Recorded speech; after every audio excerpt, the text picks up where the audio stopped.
ఓం సహనావతు సహనౌ భునక్తు సహ వీర్యం వహై తేజస్వినావధీతమస్తు మా విద్విషావహై. ఓం శాంతి శాంతి శాంతి. ఆదిత్యచంద్రాకుజ సౌమ్య జీవా శుక్రార్కపుత్రామతిరాహుకేతు ఏతే గ్రహాణాం సకలార్థసిద్ధిం కుర్వంతు కాలే. శ్రీమాత్రే నమః. శ్రీ గురుభ్యో నమః. సర్వేభ్యో మిత్రేభ్యో నమో నమః. ఒకరెవరో అది మిత్రులందరికీ జ్యోతిర్వాణి వేద సంస్కృతి పరిషత్ వారి నిర్వహించే ఉపన్యాస ధారా కార్యక్రమానికి స్వాగతం. ఈరోజు సాయంత్రం మనం జ్యోతిర్వాణి కార్యక్రమంలో ఉపన్యాస ధారలో ఇది మన ప్రత్యేక శబ్దాలు. జ్యోతిష్ శాస్త్రంలో ఏ జాతకాన్నైనా మనం విశ్లేషిస్తున్నప్పుడు దాని భావాలు, భావ విశ్లేషణ, అది దాని ఆయువు పట్టు. మరి ఆ భావ విశ్లేషణకి కేవలం రాశి చక్రము, భావచక్రమే సాధనాలుగా ఇచ్చిన ఋషులు మరిన్ని సాధనాలు మనకి ఇచ్చారు అన్న విషయం మనకి వర్గ చక్రాల ద్వారా తెలుస్తుంది. వర్గ చక్రాల ద్వారా భావాలని విశ్లేషించి చెప్పుకోకపోతే సరి అయిన ఫలితాలు రావు అని ఆ శాస్త్రంలోనే మన ఋషులు ఒక్కాడించారు. ఆ క్రమంలో ఈరోజు మనం భావ విశ్లేషణకి వర్గ చక్రాలు ఉపయోగం, వర్గ చక్రాలు అన్న శీర్షికతో ఏ ఏ భావానికి ఏ ఏ వర్గ చక్రం వాడుకుంటాం, అసలు ఆ వర్గ చక్రాలను ఎలా చూస్తాం, రాశి చక్రాన్ని ఒకవైపు పెట్టుకొని మరొక వైపు దానికి సంబంధ భావ వర్గ చక్రాన్ని పెట్టుకొని ఏం చూస్తాం, మరి వాటిలోనూ వీటిలోనూ గ్రహాల స్థితిని ఎలా గణిస్తాం, ఎలా పరిగణిస్తాం, ఈ విషయాలన్నీ మనం అనుభవజ్ఞులైన మన మిత్రుల నుండి ఈరోజు జ్యోతిర్వాణి రూపంలో విందాం. దీనికి ఈ విషయంగా కావలసిన ప్రాథమిక విజ్ఞానాన్ని నేను గ్రూపుల్లో పంచుకోవడానికి ప్రయత్నం చేశాను. పూర్తి ప్రాథమిక విజ్ఞానం, అసలు వర్గచక్రం అంటే ఏంటి, వర్గచక్రాలు ఎన్ని, వర్గచక్రాల్లో ఏమేమి ఉంటాయి, అంటే ప్రతి ఒక్కొక్క వర్గచక్రంలో ఏముంటాయి, హోరా అంటే ఏంటి, గ్రెక్కాణ అంటే ఏంటి, నవాంశ అంటే ఏంటి, త్రివింశాంశ అంటే ఏంటి, ఇలా అన్నిటికీ సంబంధించిన ప్రాథమిక విజ్ఞానం అంతా కూడా మనం నేను పంపించిన లేదా నేను పంచినటువంటి చిన్న పీడిఎఫ్ల ద్వారా తెలుసుకోవచ్చు. అలాగే కేవలం 2 స్లైడ్లలోనే అసలు ఏ భావానికి ఏ చక్రం చూస్తాం, ఆ చక్రానికి ఎన్ని భాగాలు ఉంటాయి, ఈ విషయాలు కూడా 2 బొమ్మల్లో కూడా పెట్టడం జరిగింది ఈరోజే. మరి మనం ఎక్కువగా ముందుకి ఈరోజు చాలా మంది మిత్రులు మాట్లాడతారు అని అనిపిస్తోంది. ఆ కారణంగా మనం ఈ కార్యక్రమాన్ని ఆరంభించుకుందాం. ఎవరైనా సరే దీన్ని ముందుగా ఆరంభించవలసిందిగా కోరుతున్నాను. సార్ నమస్తే సార్, నా పేరు విరజ. అమ్మా చెప్పండి. సభకి నమస్కారం. శ్రీమాత్రే నమః. శ్రీ గురుభ్యో నమః. ఇక్కడ ఇవాళ టాపిక్ చాలా మంచి టాపిక్, కానీ నాకు దీని మీద అవగాహన కొంచెమే ఉంది. నాకున్న అవగాహన మేర కొద్ది విషయాలు చెప్పగలను. ఇందులో తప్పులు ఉంటే మాత్రం దయచేసి మన్నించగలరు. నేను కూడా ఇవాళ సత్సంగంలో ఎక్కువ విషయాలు తెలుసుకోవాలి అని అనుకుంటున్నాను. అయితే మనకి ఈ గ్రూప్ లో సోమనాథ్ శాస్త్రి గారు పంచిన ఇన్ఫర్మేషన్ చాలా ఉపయోగకరంగా ఉంది. దాన్ని ఆధారం చేసుకుని కొన్ని విషయాలు ఇంకా ఇతర పుస్తకాలు, జ్యోతిష గ్రంథాల ద్వారా కొంత విషయ సేకరణ చేసి, కొన్ని ఇంటర్నెట్ లో కూడా కొన్ని వేరు గ్రంథాల్లో ఏవైతే చెప్తారో వాటి నుంచి కూడా సేకరించిన కొన్ని విషయాల్ని మీ ముందుంచాలి అనే ఒక చిన్న ప్రయత్నం. అయితే ఇవాళ అంశంలో మనం ఓవరాల్ గా ఒకసారి జాతకం చూసినప్పుడు చాలా రకాల విషయాల గురించి అనుకుంటాం. కొన్ని విషయాలు బ్రాడ్ వ్యూలో కనిపిస్తాయి, కానీ మైన్యూట్ గా కనపడాలి, ఆ విషయం ప్రత్యేకంగా మనకు తెలియాలి అంటే వర్గ చక్రాలు చూడడం తప్పనిసరి. వర్గ చక్రాలని ఎలా మనం డివిజనల్ చార్ట్స్ ని ఎలా చేస్తాము అవన్నీ మనకి గ్రంథాల్లో ఉన్నాయి. ఎన్ని రకాల డిగ్రీలు భాగాలు చేయొచ్చు, ఏ రకంగా చూస్తాం, వాటికి అధిపతులు ఏంటి, ఇవన్నీ మనకి జనరల్ గా బుక్స్ లో ఉన్న ఇన్ఫర్మేషన్ ఉంది. అయితే వీటిని ఆధారం చేసుకుని మనం ఏ డివిజనల్ చార్ట్ ని ఏ భావానికి అనుగుణంగా చూడాలి, ఏ భావంని డీటెయిల్డ్ గా చూడాలంటే ఏ డివిజనల్ చార్ట్ లో ఎక్కువ ఇన్ఫర్మేషన్ దొరుకుతుంది, ఈ విషయాల్ని మనం చూసుకున్నప్పుడు మనకి శాస్త్రి గారు పంచిన డీటెయిల్స్ ప్రకారం వాటిని ఆధారం చేసుకుంటూ కొంచెం విషయాలు చెప్తాను. అయితే D1 లో మనకి రాశి చక్రంలో 1 నుంచి 12 భావాలు అన్ని మనకి విషయాలు ఒక ఓవర్ వ్యూ ఇస్తాయి. దాంట్లోని కొన్ని డీటెయిల్డ్ గా మనం ఖచ్చితంగా చెప్పలేము ఇదా కాదా. అలాంటప్పుడు మనం ఆ పర్టికులర్ ఆస్పెక్ట్ కి సంబంధించి డివిజనల్ చార్ట్ చూడాలి. రాశిలో అన్ని భావాలు చూస్తూ దానికి అనుగుణంగా మనం ఇప్పుడు ధనస్థానం చూడాలనుకోండి, D2 చూడాలి. D1 చూస్తూ D2 లో కూడా సంపదకు, ధనస్థానాలు, సంపదలకు సంబంధించిన విషయాలు D2. అలాగే D3 చూసాం అనుకోండి, D1 ని D3 ని కొరిలేట్ చేస్తూ సిబ్లింగ్స్, సోదర భావం ఎలా ఉంది, ఇంకా కమ్యూనికేషన్ అది ఎలా ఉంటుంది, సిబ్లింగ్స్ గురించి మనం D3. అదే D4 అనుకోండి, అది 2-4 హౌసెస్ గురించి చూడొచ్చు, 2-4 భావాలు చూడొచ్చు అనేది మనకి D4 చార్ట్ చెప్తుంది. అందులో 2-4 ఉన్నప్పుడు ఏమొస్తాయి, కుటుంబం, గృహం. D2 లో ధనం చూడొచ్చు, కుటుంబం కొంతవరకు, బట్ D4 లో డీటెయిల్డ్ గా కుటుంబం గురించి చూసే అవకాశం కొంతవరకు ఉంటుంది. గృహం గురించి, మాతృ సౌఖ్యం, ఇవి D4 చార్ట్ నుంచి తెలుస్తాయి. అదే D5 తీసుకున్నాం అనుకోండి, D5 లో 5 and 7 హౌసెస్ గురించి చూడొచ్చు. D5 లో పిల్లల గురించి అనేది చూడొచ్చు, కానీ ప్రత్యేకంగా అది D7 లో చెప్తుంది. D5 లో ఏంటంటే క్రియేటివిటీ, ఇంటెలిజెన్స్, తర్వాత అదృష్టం, ఫార్చ్యూన్, రిలేషన్షిప్స్ ఎలా ఉంటాయి. 7th హౌస్ కూడా వచ్చింది కదా మనకి, 5-7 అని. సో రిలేషన్షిప్స్ ఎలా ఉంటాయి, అలాగే పాస్ట్ లైఫ్ మెరిట్స్ లాంటి విషయాలు, పూర్వజన్మలో మనం ఏమైనా మంచి పనులు చేస్తుంటే వాటి పుణ్యఫలం ఏమైనా వస్తుందా, ఈ విషయాలు మనం D5 నుంచి తెలుసుకోవచ్చు. ఎప్పుడు కూడా ఈ divisional charts related to D1, మళ్ళీ D1 నుంచి D1 కి D5 కి ఏ ప్రత్యేకమైన డివిజనల్ చార్ట్ అయినా D1 తో మళ్ళీ కొరిలేట్ చేసుకోవాలి. అదే విధంగా D6 6th హౌస్ గురించి చెప్తుంది. 6th హౌస్ మనకు తెలుసు, శత్రు రుణ రోగ బాధలు, అలాగే శారీరక శ్రమ, ఇవన్నీ వీటి గురించి D6 లో డీటెయిల్డ్ గా తెలుసుకోవచ్చు. ఒక్కొక్కసారి మనకి రాశి చార్ట్ లో 6th హౌస్ లో ఏమైనా పని చేస్తారా, వీళ్ళు ఎలాంటి పని చేస్తారు, ఇలాంటి విషయాలు చూడాల్సి వచ్చినప్పుడు D6 లో 6th హౌస్ చూస్తే వీళ్ళు రెగ్యులర్ గా పనిచేస్తారా, కొంత బ్రేక్ తీసుకుంటారా, లేకపోతే ఏ రకమైన పని చేయడానికి ఇష్టంగా ఉంటారు, ఎలాంటి అప్పులు ఎక్కువ చేస్తారా, డబ్బులు బాగా కనిపిస్తే ఎవరికైనా అప్పులు ఇస్తూ ఉంటారా, లేకపోతే వీళ్ళు అప్పులు ఎక్కువ తీసుకుంటారా, ఇలాంటి విషయాలు కొంచెం డీటెయిల్డ్ గా చూడాలంటే D6 లోంచి తెలుసుకోవచ్చు. అదే విధంగా D7 నుంచి అయితే చిల్డ్రన్ గురించి, సంతాన యోగాలు ఎంత ప్రస్ఫుటంగా ఉన్నాయి, వాటిలో ఇబ్బందులు ఏంటి, అవి కాకుండా పూర్వపుణ్యంలో ఆశీర్వాదం ఎలా ఉంది, పూర్వపుణ్య స్థానం ఎలా ఉంది, పూర్వీకుల ఆశీర్వాదాలు ఎలా ఉన్నాయి, ఇవి కూడా మనం తెలుసుకునే అవకాశం ఉంటుంది. ఎందుకంటే మంత్రసిద్ధి అవి కూడా పంచమం నుంచి చెప్తాం, పూర్వపుణ్య మంత్రం కూడా. సో ఆ రకంగా D7 లో పిల్లల సంతాన గురించి, తర్వాత పూర్వపుణ్యం గురించి, పూర్వీకుల ఆశీర్వాదం, పెద్దల ఆశీర్వాదం, ఇలాంటి వాటిని కొంత తెలుసుకోవచ్చు. అదే D8 8th హౌస్ గురించి చెప్తుంది అనేది ఉంది. 8th హౌస్ మనం జనరల్ గా ఆయుష్ గురించి చర్చిస్తాం, అలాగే మనం ప్రమాదాల గురించి మాట్లాడతాం. అదే విధంగా మనం అదృష్టం దురదృష్టం రెండు కూడా 8th హౌస్ చెప్తుంది. కాబట్టి అది ఏ రకంగా ఉంది, మనం లాస్ ఆఫ్ వెల్త్, ఏదైనా సడన్ గెయిన్స్ ఉన్నాయా, ఈ విషయాలు మనకి బాగా తెలుసుకునే అవకాశాలు ఉంటాయి. మెటీరియల్ లైఫ్ ఎలా ఉంటుంది, అలాగే ఇన్ డెప్త్ నాలెడ్జ్ ఎక్వైర్ చేసే అవకాశం ఉందా లేదా, ఇలాంటి విషయాల్ని మనం 8th హౌస్ నుంచి తెలుసుకోవచ్చు.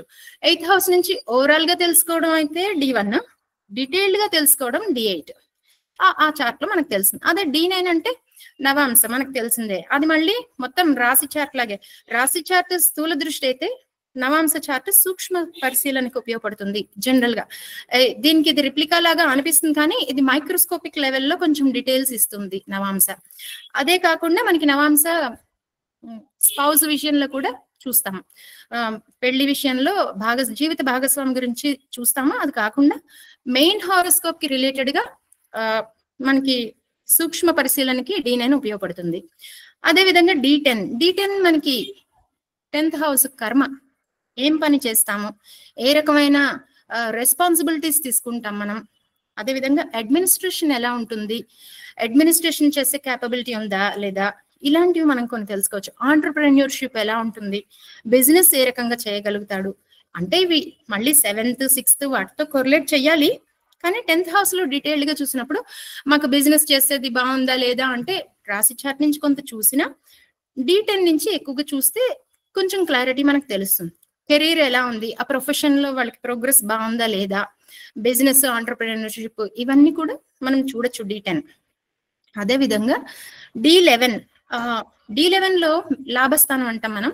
D11 లో ఫుల్ఫిల్మెంట్ ఆఫ్ డిజైర్స్, మన కోరికలన్నీ సక్సెస్ఫుల్ గా తీరుతాయా లేదా, వాటికి ఏ గ్రహాలు అనుకూలంగా ఉన్నాయా ప్రతికూలంగా ఉన్నాయా, ఏ రకంగా ఉంది, అలాగే వెల్త్ గెయిన్స్ ఎలా ఉన్నాయి, లాభాలు, అదే మన పూర్వీకుల ఆస్తి వస్తుందా లేదా కొంత, అది కూడా కొన్ని అవి తెలుసుకోవచ్చు. అలాగే నెట్వర్క్, సోషల్ నెట్వర్క్, మనకి సోషల్ నెట్వర్క్ ఎలా ఉంది, జనాలందరితో ఎలా కలుస్తాం, అసలు కలమా ఏంటి, ఈ విషయాలు తెలుసుకోవచ్చు.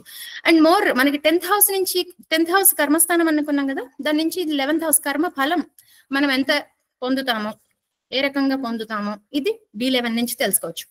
అలాగే D12 ఇది 12th హౌస్ గురించి చెప్తుంది అనేది ఇందులో డీటెయిల్డ్ గా ఉంది. దీనిలో ఈ 12th హౌస్ అంటే మనకి ఖర్చులు ఇంకా ప్రయాణాలు ఇవి చెప్పినా కూడా ఇందులో మనం D12 లో ఏం తెలుసుకోవచ్చు అంటే మన వంశానుక్రమణంగా వచ్చే విషయాలు, వంశ పరంపరగా వచ్చే విషయాలు, పూర్వీకుల ఆస్తులు వస్తాయా, వాళ్ళ కర్మలు వస్తాయా, అంటే మన పూర్వీకులు దేవతా పూజలు చేశారు, వాటి ఆశీస్సులు మనకు లభిస్తాయి, లేకపోతే వాళ్ళు కొన్ని అప్పులు చేశారు మనం తిరిగి కట్టాలి, ఆస్తులు అప్పులు అన్ని మంచి చెడులు అన్ని కూడా ఈ 12th హౌస్ నుంచి తెలుసుకోవచ్చు మన పూర్వీకుల నుంచి.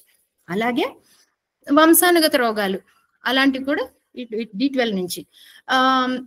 కొన్ని సందర్భాల్లో ఎలా అంటే పేరెంట్స్ చిన్నప్పుడు పుట్టినప్పుడు కొంతమంది జాతకాల్లో తల్లిదండ్రుల నుంచి దూరంగా ఉంటారు, ఒక్కొక్కసారి తల్లిదండ్రులు ఎవరైనా మరణించడం అలాంటిది వస్తుంది. సో అలా పేరెంట్స్ నుంచి వాళ్ళు సెపరేషన్ అనేది మనం D12 లో కొంచెం బెటర్ గానే పరిశీలన చేయొచ్చు. D12 కానీ చూసినట్లయితే చిన్నప్పుడే తండ్రిని పోగొట్టుకున్న వాళ్ళు, తల్లిని పోగొట్టుకున్న వాళ్ళు, అదే పేరెంట్స్ కి సెపరేట్ అయిపోయారు, పిల్లలు వాళ్ళకి దూరంగా పెరగడం, ఇలాంటివి D12 నుంచి తెలుసుకోవచ్చు. అదే విధంగా ఇంకా 12th హౌస్ నుంచి ఏంటంటే పేరెంటల్ హెల్త్ ఇష్యూస్ ఏమైనా ఉన్నాయా, అది జనరల్ గా ఈ D12 లో చూస్తే కొంతవరకు అవగాహన వస్తుంది. పేరెంట్స్ ఇండివిజువల్ హోరోస్కోప్స్ ఎలాగో మనం పరిశీలించాల్సి వస్తుంది ఇంకా డీటెయిల్ గా అంటే, కానీ మన జాతకం నుంచి మన పేరెంట్స్ ది అంటే D12 లో కనిపిస్తుంది. అలాగే ఫారెన్ కనెక్షన్స్ ఏ రకంగా ఉన్నాయి D12 నుంచి కొంత చూడొచ్చు. అదే విధంగా 12th అంటే మోక్షస్థానం అంటాం కాబట్టి మోక్షస్థానానికి సంబంధించిన విషయాలు కూడా D12 లో చూడొచ్చు.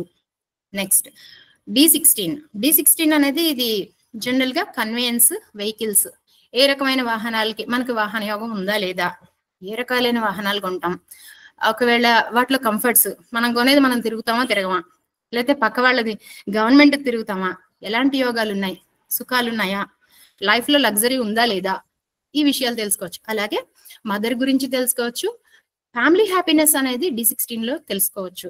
అలాగే inner peace and mental state వీటి గురించి కూడా D16 లో తెలుసుకోవచ్చు అనేది ఉంది. ఆ తర్వాత D20 ఎప్పుడు కూడా మనకి 5th హౌస్ రిలేటెడ్ గా చెప్తుంది అని మన శాస్త్రి గారు పెట్టారు. ఇందులో 5th హౌస్, ఇక్కడ D20 లో 5th హౌస్ అంటే సంతానం కాదు, దిస్ ఇస్ స్పిరిచువల్ ప్రోగ్రెస్.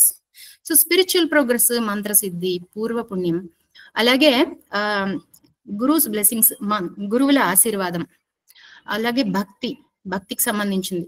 ఇలా మనకి ఏ రకమైన గురువు దొరుకుతాడు, మోడర్న్ గా ఉండే గురువు దొరుకుతాడా, ట్రెడిషనల్ గా ఉండే గురువు దొరుకుతాడా, అసలు మనం ఎక్కడుంటామో గురువు ఎక్కడ ఉంటాడో మనకి కనబడకుండా ఉండే గురువు మనకు దొరుకుతాడా, దిస్ ఇస్ ఆల్ మనకి D20 నుంచి తెలుస్తుంది. సో మనకి భక్తి, స్పిరిచువల్ ప్రోగ్రెస్ ఇవన్నీ కూడా అక్కడ 5th అని ఇచ్చిన దాంట్లో మంత్రసిద్ధి, పూర్వపుణ్యం ఇవి మనం తెలుసుకోవాలి. అలాగే D24 ఇది కొంచెం ఈ D24 నుంచి ఉండే అన్ని చార్ట్లు కూడా కొంచెం హయ్యర్ ప్లేన్ లో ఉండే విషయాల్ని మాట్లాడతాయి. ఇప్పటి వరకు మనం కొంచెం సాధారణ స్థాయిలో ఉండే విషయాలు మాట్లాడడం D16 వరకు, D20 నుంచి కూడా హయ్యర్ ప్లేన్ కిందే వస్తుంది.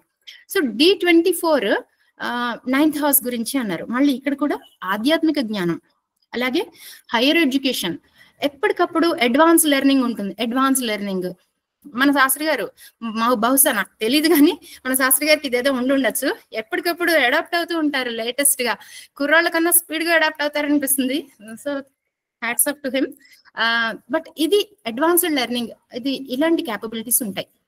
అలాగే అదే ఈ అడ్వాన్స్డ్ లెర్నింగ్ విషయంలో మనం ఏ రకంగా చూసుకోవచ్చు అంటే, సపోజ్ లగ్నంలో చంద్రుడు, D24 లో చంద్రుడు ఎక్కడెక్కడ ఉన్నారో చూసి, ఈ చంద్రుడు ఎక్కడ D24 లో ఉన్నాడు, వీటికి కనెక్షన్ ఏంటి, అలాగే ఈ చంద్రుడు ఏ రాశిలో ఉన్నాడు, ఆ రాశ్యాధిపతి ఎక్కడున్నాడో ఆ స్థానాన్ని బట్టి కూడా వాళ్ళు ఏ రకంగా అడ్వాన్స్ లెర్నింగ్ చేస్తారు, ఏ విషయాల మీద లెర్నింగ్ చేస్తారు అనేది ఇందులో చెప్పచ్చు అనేది ఉంది అంశం. అదే విధంగా నెక్స్ట్ D27 159 గురించి చెప్తుంది. 159 మనకు తెలుసు కోణాలు, కోణ స్థానాల్లో 159 లో ఉండే విషయాలు చెప్తూ అది మన విల్ పవర్, సంకల్ప బలాన్ని చెప్తుంది. అలాగే ఫిజికల్ అండ్ మెంటల్ స్ట్రెంగ్త్ గురించి చెప్తుంది. సో ఆ తర్వాత D30 6th and 7th aspects, భావాలు చెప్తుంది అనేది ఉంది మనకి. సో వాటిలో ఏంటంటే మిస్ఫర్చ్యూన్, దురదృష్టంగా ఉండే విషయాలు, బలహీనతలు, వీక్నెసెస్, అలాగే నెగటివ్ కార్మిక్ ఇన్ఫ్లుయెన్సెస్ ఎలాంటివి ఉంటాయి, నెగటివ్ కార్మిక్ ఇన్ఫ్లుయెన్సెస్ అవి మోసపోవడం, అలాగే కర్మ ద్వారా ఏమైనా గుణపాఠాలు నేర్చుకుంటామా ఏంటి, ఇలాంటి విషయాలు మనకి D30 నుంచి తెలుసుకోవచ్చు. అదే D40లో మళ్ళీ 8th హౌస్ నుంచి ఉండే విషయాలు అని ఇచ్చారు. 8th హౌస్ లో అంతకుముందు ప్రమాదాలు అవి అన్ని చెప్పాం మామూలుగా 8th హౌస్ అంటే, కానీ ఇక్కడ D40లో 8th హౌస్ లో ఏంటంటే మాతృవంశ పరంపరమైన కర్మలు, మాతృవంశానికి సంబంధించిన ఈ శాపాలు, దీవెనలు ఏమైనా ఉన్నాయా లేవా, ఇవి కొంత తెలుస్తాయి. అలాగే హర్డిల్స్, అడ్డంకులు ఏ రకంగా వస్తాయి మనకి. అలాగే మిస్టిక్ సైన్సెస్, మిస్టిసిజం అంటే ఇప్పుడు మనకి అకల్ట్ సైన్సెస్ అంటారు కదా, అలాంటివి ఏమైనా మనం నేర్చుకుంటామా, అలాంటివి ఒకటి ఉంటుంది. డీప్ లెర్నింగ్, ఇన్-డెప్త్ ఫోకస్ చేయడం, అది మళ్ళీ 8th హౌస్ లోనే వస్తుంది. ఇన్-డెప్త్ గా ఫోకస్ చేయడం ఒకటి, అండ్ హీలింగ్, కొన్ని హీలింగ్ విషయాలు సంబంధించినవి మనం ఈ కొన్ని నేర్చుకునే అవకాశాలు ఉంది. అది ఆయుష్, అలాగే హెల్త్ ఇష్యూస్ చెప్తుంది, అది రొటీన్. అది కాకుండా ఈ ముందు చెప్పిన విషయాలు ఏవైతే ఉన్నాయో అవి కొంచెం డీటెయిల్డ్ గా ఈ D40 నుంచి 8th హౌస్ రిలేటెడ్ విషయాలు తెలుసుకోవచ్చు. అదే విధంగా D45 దానిలో మళ్ళీ 5 and 9 హౌసెస్ ఆస్పెక్ట్స్ ఉంటాయి అని చెప్పారు. వాటిలో ఏంటి, ఎక్కువగా చిల్డ్రన్ గురించి కొంత తెలుసుకునే విధానం ఉంటుంది. అలాగే ఆధ్యాత్మిక విజ్ఞానం, పూర్వకర్మ లాభాలు, ఇందులో మాతృపితృవంశ జ్ఞానం గురించి, అంటే మన మాతృపితృవంశంలో ఏమైనా విశేషమైన విషయాలు ఉంటే వాటికి సంబంధించిన జ్ఞానం వంశానుగతంగా పిల్లలకు వస్తుందా లేదా, వీటి గురించి ఇన్ఫర్మేషన్ ఉంది. అలాగే ధర్మ కర్మ జ్ఞానాల విషయాలు కూడా తెలియజేస్తుంది. అలాగే పూర్వజన్మలో అదృష్టం, మనం పూర్వజన్మలో ఏదైనా మంచి పనులు చేసుకుంటే దాని ఫలితం ఇప్పుడు అనుభవించేలాగా ఆ విషయాలను కూడా కొంత తెలుసుకోవచ్చు. ఫైనల్లీ D60 అన్ని భావాలని చెప్తుంది. ఇందులో స్పెషల్ గా పూర్వజన్మ కర్మ, బలమైన విధి అంటే స్ట్రాంగ్ డెస్టినీ అనేది ఇందులో చెప్తుంది. ఇందులో సబ్ కాన్షియస్ ప్యాటర్న్స్ అనేవి అబ్జర్వ్ చేయొచ్చు అనేది తెలుసుకున్నాను చదివిన విషయంలో. సబ్ కాన్షియస్ ప్యాటర్న్స్ ఎప్పటికప్పుడు మారుతాయి, ప్లానెటరీ కాంబినేషన్ అనుగుణంగా దశాంతర దశల పరంగా ఈ సబ్ కాన్షియస్ ప్యాటర్న్స్ కొంచెం మారుతాయి. వీటిని బట్టి కళల గురించి, వాటి గురించి కూడా తెలుసుకోవచ్చు, కళల వల్ల వచ్చే ఫలితాలు. అలాగే హిడెన్ ఫియర్స్, ఏదో తెలియని భయం అన్ని ఇబ్బంది పెడుతూ ఉంటుంది అని వింటూ ఉంటాం కదా, తెలియని భయం ఏదో అనిపిస్తోందండి అని. సో అలాంటి విషయాలని D60లో చూడొచ్చు. జనరల్ గా D60 మనకి కవల పిల్లలు విషయంలో ఎక్కువ చూస్తారు, ఎందుకంటే కవల పిల్లలు జాతకాలు ఆల్మోస్ట్ ఒక్కలాగే ఉంటాయి. సో ఆల్మోస్ట్ ఒక్కలాగే ఉన్న జాతకాన్ని డీటెయిల్డ్ గా పరిశీలించాలి అంటే మనకి D60 అవసరపడుతుంది. సో ఈ రకంగా కొంత విషయం అయితే సేకరించాను, నాకు తెలిసింది చెప్పాను. ఇందులో తప్పులుంటే దయచేసి మన్నించగలరు. ఇంకా ఇతర విషయాలు చూద్దాం. అయితే ఈ డివిజనల్ చార్ట్స్ ని మనకి ముహూర్త విషయంలో కూడా చాలా ఎక్కువగా వాడుకుంటాం మనం. సో మనకి ఎప్పుడు కూడా షడ్వర్గులను పరిశీలించాలి అని చాలా చోట్ల వస్తుంది. సో ముహూర్త నిర్ణయంలో కూడా ఈ షడ్వర్గుల్లో బలాలు, షష్ట్యాంశ బలం ఉందా లేదా, వర్గోత్తమం పొందిందా లేదా, సో ఇలాంటివన్నీ మనం పరిశీలన చేస్తూ ముహూర్త నిర్ణయంలో కూడా మనం ఈ డివిజనల్ చార్ట్స్ ని ఎప్పుడు వాడుకుంటూనే ఉంటాం. ఇప్పుడైతే డివిజనల్ చార్ట్స్ అని స్పెషల్ గా మనం ఇంగ్లీష్ లెర్నింగ్ లో కొంచెం ఉన్నాం, కానీ ఇవన్నీ మనకి పాత విజ్ఞానంలోవే కొంచెం అడ్వాన్స్డ్ గా ఇంకొంచెం డివిజన్స్ ఎక్కువ చేసి పెట్టుకున్నాం అనేది ఇందులో నాకు తెలిసిన విషయం. సో ఇందులో నాకు తోచిన విషయాలు చెప్పాను, పొరపాట్లు ఉంటే ఏమనుకోవద్దు దయచేసి. థ్యాంక్ యూ సో మచ్ నాకు ఈ అవకాశం ఇచ్చినందుకు. నమస్తే. చాలా ధన్యవాదాలమ్మా విరిజ గారు, డాక్టర్ విరిజ గారు. మంచి పరిచయం చేశారు. అన్ని చక్రాలది, అన్ని భావాలకి సంబంధించిన సమన్వయం చేస్తూ చాలా మంచి పరిచయం చేశారమ్మా. ధన్యవాదాలు. ఒక్క చిన్న ముక్క చెప్తాను శాస్త్రి గారు. చెప్పండి సార్, చెప్పండి చెప్పండి. వెరిజ గారు మీరు అన్ని చాలా చక్కగా చెప్పారు.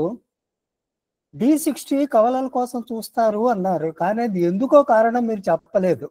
ఆ కారణం నేను చెప్తాను, గుర్తుంచుకోండి. చెప్పండి సార్. D60లో లగ్నము ప్రతి 2 నిమిషాలకి మారుతూ ఉంటుంది. 2 నిమిషాల లోపు యువతిలో కవలలు పుట్టడం చాలా అరుదు. సాధారణంగా కవలలు పుట్టినప్పుడు వాళ్ళిద్దరి మధ్య జనన కాలంలో తేడా దాదాపు 5 నిమిషాలు ఉంటుంది. 5 నిమిషాల్లో లగ్నం మారిపోతుంది. లగ్నం మారిపోయేసరికి గ్రహాలు ఏ ఏ భావాల్లో ఉన్నాయనే స్థితి మారిపోతుంది. అందువల్ల వారి జీవితాలు వేరువేరుగా ఉండే అవకాశం ఉంది. అందుకని కవలల జననం జరిగినప్పుడు కవలల హారోస్కోప్ చూడమంటే మనం D1 వేస్తాం, మొత్తం ఒకేలా కనిపిస్తుంది, కానీ D60 వేరుగా కనిపిస్తుంది. అందుకని D60 తప్పనిసరిగా చూడాలి కవలల జాతకం చూసేటప్పుడు. అదే కారణం. Thank you sir. చిన్న ఎడిషన్ సార్. ఈ మధ్య సిజేరియన్ అయ్యేటప్పుడు కవల పిల్లల్ని ఇద్దరిని ఒకటేసారి బయటికి తీస్తున్నారు. 5 నిమిషాలు తేడా ఉంటల్లా. అది మరీ ఇబ్బంది పెడుతోంది జ్యోతిష్యులకి. 1 నిమిషం తేడాలో వచ్చారు. నా కేసులు ఉన్నాయి. గుంటూరులో మొన్న జరిగింది. ఈ కవలల్ని సిజేరియన్ చేశారు, ఇద్దరిని లాగేస్తున్నారు 2 చేతులు పట్టుకుని బయటికి. అప్పుడు మనం ఏం చేయాలో చూడాలి. అది ఉంటా. ఇప్పుడు ఆధునికంలో వచ్చిన మార్పులు ఇవి. మీ పూర్వకాలం బాగుంది, నేచురల్ గా వదిలితే గ్యాప్ వస్తుంది ప్రాణికి. ఇప్పుడు ఆధునికంగా by force, by scientific methods, కలియుగం. కానీ కొంచెం సూక్ష్మంగా పరిశీలిస్తే సార్, ఏడవడంలో తేడా వస్తుండొచ్చు. ఏడుపు, శ్వాస అన్ని తీసుకోవాలి. కానీ 10 ఏళ్ళు అయింది వాళ్ళు పెరిగి, ఇప్పటికి 10 ఏళ్లలో డిఫరెన్స్ కనపట్టాలా. ఇద్దరిలో డిఫరెన్స్ కనపట్టాలా. మామూలుగా ఇద్దరికి డిఫరెన్స్ ఉంటుంది. ఒకడు ఆరోగ్యంగా ఉంటాడు, అనారోగ్యంగా ఉంటాడు. ఈ తేడాలు వస్తాయి. ఒకడు ఇదే ఉంటుంది, అది ఉంటుంది. కవలలో డిఫరెన్స్ కనిపిస్తుంది చాలా కేసుల్లో. ఈ కేసులో ఇప్పుడు వాళ్ళకి 10 ఏట వచ్చింది. చదువులోనూ ఇద్దరు బాగున్నారు, 2 ఈక్వల్ గా ఉన్నారు, ఆరోగ్యంలో ఉన్నారు, ఏది దొరకటం లేదు. ఇప్పుడు అది ఒక పెద్ద సమస్య అయింది. ఇది అందరికీ ఒక సమస్య రేపటి నుంచి చూసుకోండి. కానీ ఉంటాయి, మార్గాలు ఉంటాయి. మనం వెతుక్కోవాలి, చెయ్యాలి ఏదో ఒకటి. అది వేసుకోవాల్సిన పని ఉన్నది. కనుక ఈ D60 దీనికి కూడా ఇది వీటిని ఎక్కడో చూసినా, ఏ పద్ధతిలో వేసి చూసినా, మనం ఆ సబ్లాట్స్ కూడా మారటలేదు. కేపీలో వేసి చూసినా కానీ వాడికి టైం ఒకటే ఇచ్చాడు కదా. అక్కడ గొప్పగా చెప్పుకుంటాం మా కేపీ బాగుంటుంది దీనికంటే అని. ఆ గొప్పతనం కూడా కుదరట్లేదు అక్కడ. అది ఉంటాను. మళ్ళీ అందరినీ మాట్లాడండి. నేను ఇది మర్చిపోతానని చెప్పా. ఈ ఎక్స్పీరియన్స్ నాకు ఇప్పుడు మనం డాక్టర్లను హెచ్చరించాలేమో. ఫస్ట్ ఎప్పుడు ఏడ్చారో కాస్త నోట్ చేయండి అని చెప్పి మనం అడగాలి. వాళ్ళు మన మాట వినరు సార్ ఆ టైంలో. వినరు, వేరే విషయం మనం అడగాలి. అంతే ఒక మార్గం. ఈ మధ్య నోట్ చేస్తున్నారు. అక్కడికి ధన్యలం నోట్ చేస్తున్నారు. ఏంటి ఓకే, అది మీరు అన్న కరెక్టే. వింటారు, లేదు చెప్పాలి.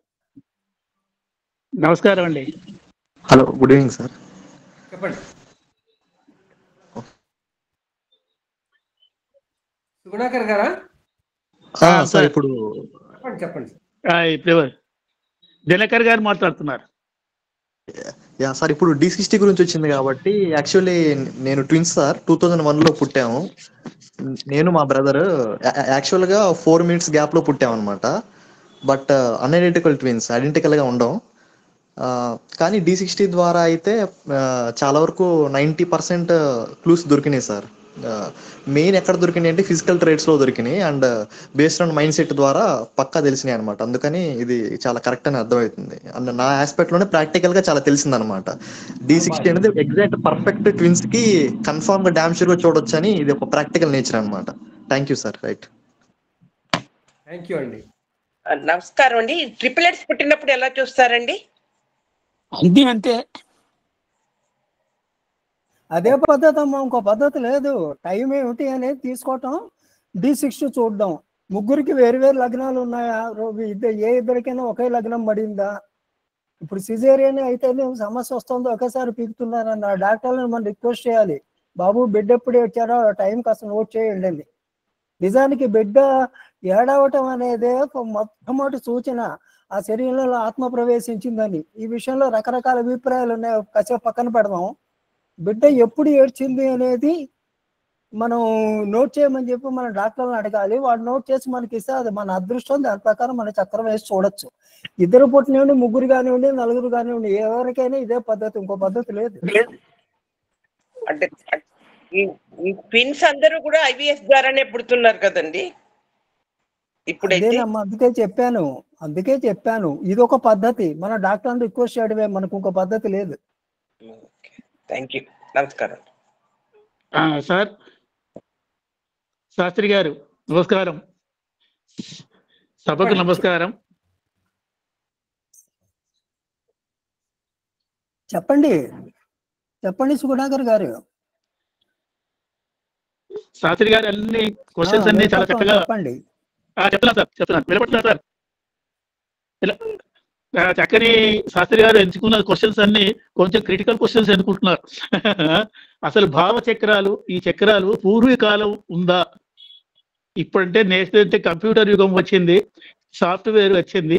పూర్వకాలంలో ఈ సిస్టమ్ ఉందా? పూర్వకాలంలో ఒక ఆరూఢ చక్రము, ఒక రాశి చక్రము, ఒక నవాంశ చక్రము, ఈ మూడే వేసేవారు. ఈ మూడు వేసి మొత్తం జీవితం అంతా చెప్పేవారు. ఎలా ఎదుగుతాడు, ఎలా చేశారు, ఎలా పైకి వచ్చారు. ఈ సాఫ్ట్వేర్లు అన్ని ఇంక్రీజ్ వచ్చేకి ఈ విభజన అన్నది ఎక్కువగా జరుగుతుంది. ఇప్పుడు మనం కవల పిల్లలు అనుకుంటున్నాం. మొదట పుట్టిన వాడిని పెద్దవాడిగా అనుకుంటామా, ఆఖరుగా పుట్టిన వాడిని పెద్దవాడిగా అనుకుంటామా? ఆ సమస్యలో కూడా కొంచెం ఆలోచించాలి. మొట్టమొదట ఒక బిడ్డ పైకి వచ్చింది అనుకోండి, వాడు అందరికన్నా చిన్నవాడు. ఆఖరిలో వచ్చిన వాడు, ముగ్గురే పుట్టనివ్వండి, ఇద్దరే పుట్టనివ్వండి, ఆఖరిలో వచ్చిన వాడు పెద్దవాడు. మీరు లోతుగా ఆలోచిస్తే దీనికి సమాధానం దొరుకుతుంది.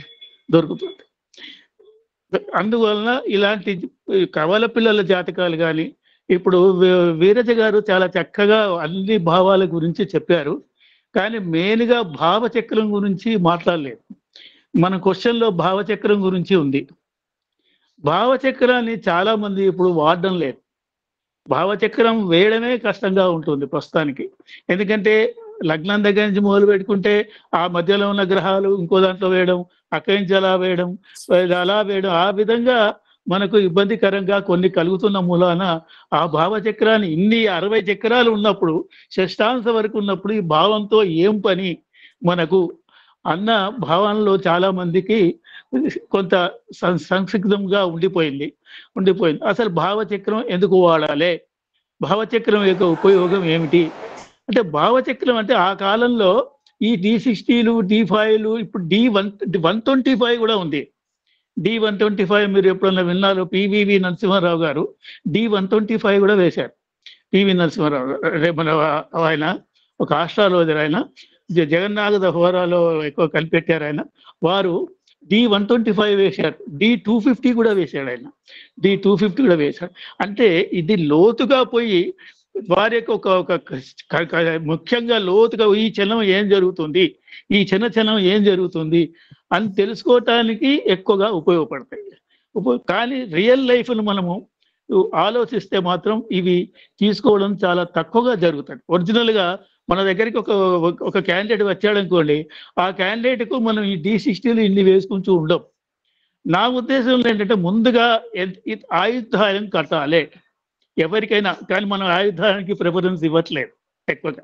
మాస్టర్స్ కూడా చాలా మంది ఆయుధాయం గురించి చెప్పకండి, కానీ జ్యోతిష్యుడి అంతర్గతంలో తెలిసి ఉండాలి.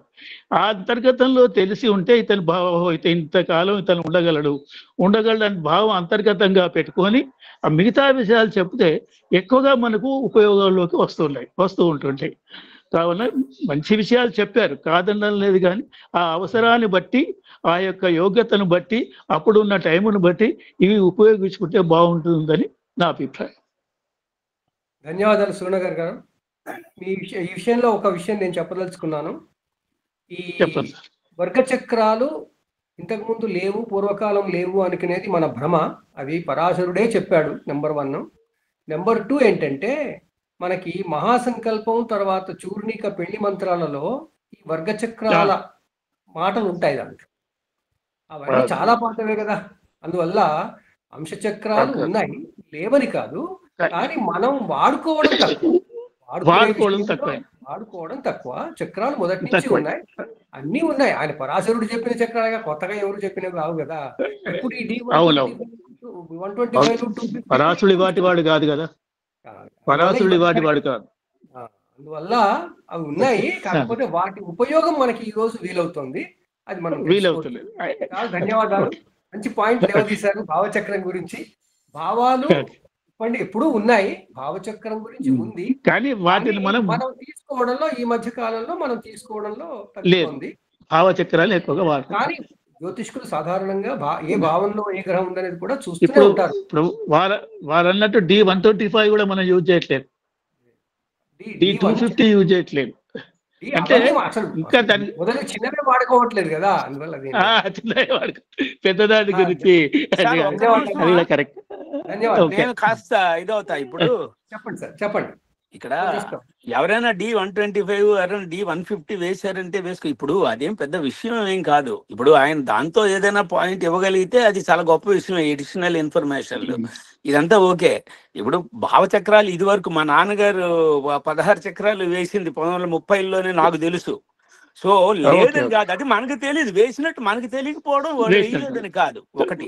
నెంబర్ 2, మీరు ఈ లీగల్ క్వశ్చన్లు ఇవి మీరు చెప్పేది చూడండి. మొదటగా వచ్చింది చివర యండమూరి వీరేంద్ర నవల విషయాలు, ఇవన్నీ ఇవి మనకి పనికిరావండి, దే ఆర్ నాట్ సూటబుల్. ఎందుకంటే మనకి భూపతనం, భూమి మీదకి వచ్చినప్పుడు మొదట ఎవడొచ్చాడు తర్వాత ఎవడొచ్చాడు అనేది లోపల 20 మంది ఉండి 20వాడు పెద్దోడండి మొదటివాడు చిన్నాడు అంటే అది కోర్టులో ప్రూవ్ చేయొచ్చు, నాట్ ఇన్ ఆస్ట్రాలజీ. 100%. సారీ, ఏమనుకోవద్దు, అది అక్కడే కుదురుతుంది, ఇక్కడ కుదరదండి. ఎందుకంటే మనకి ఆస్ట్రాలజీ భూమి మీదకి మనిషి వచ్చిన తర్వాత ఏమిటనే చెప్తుంది.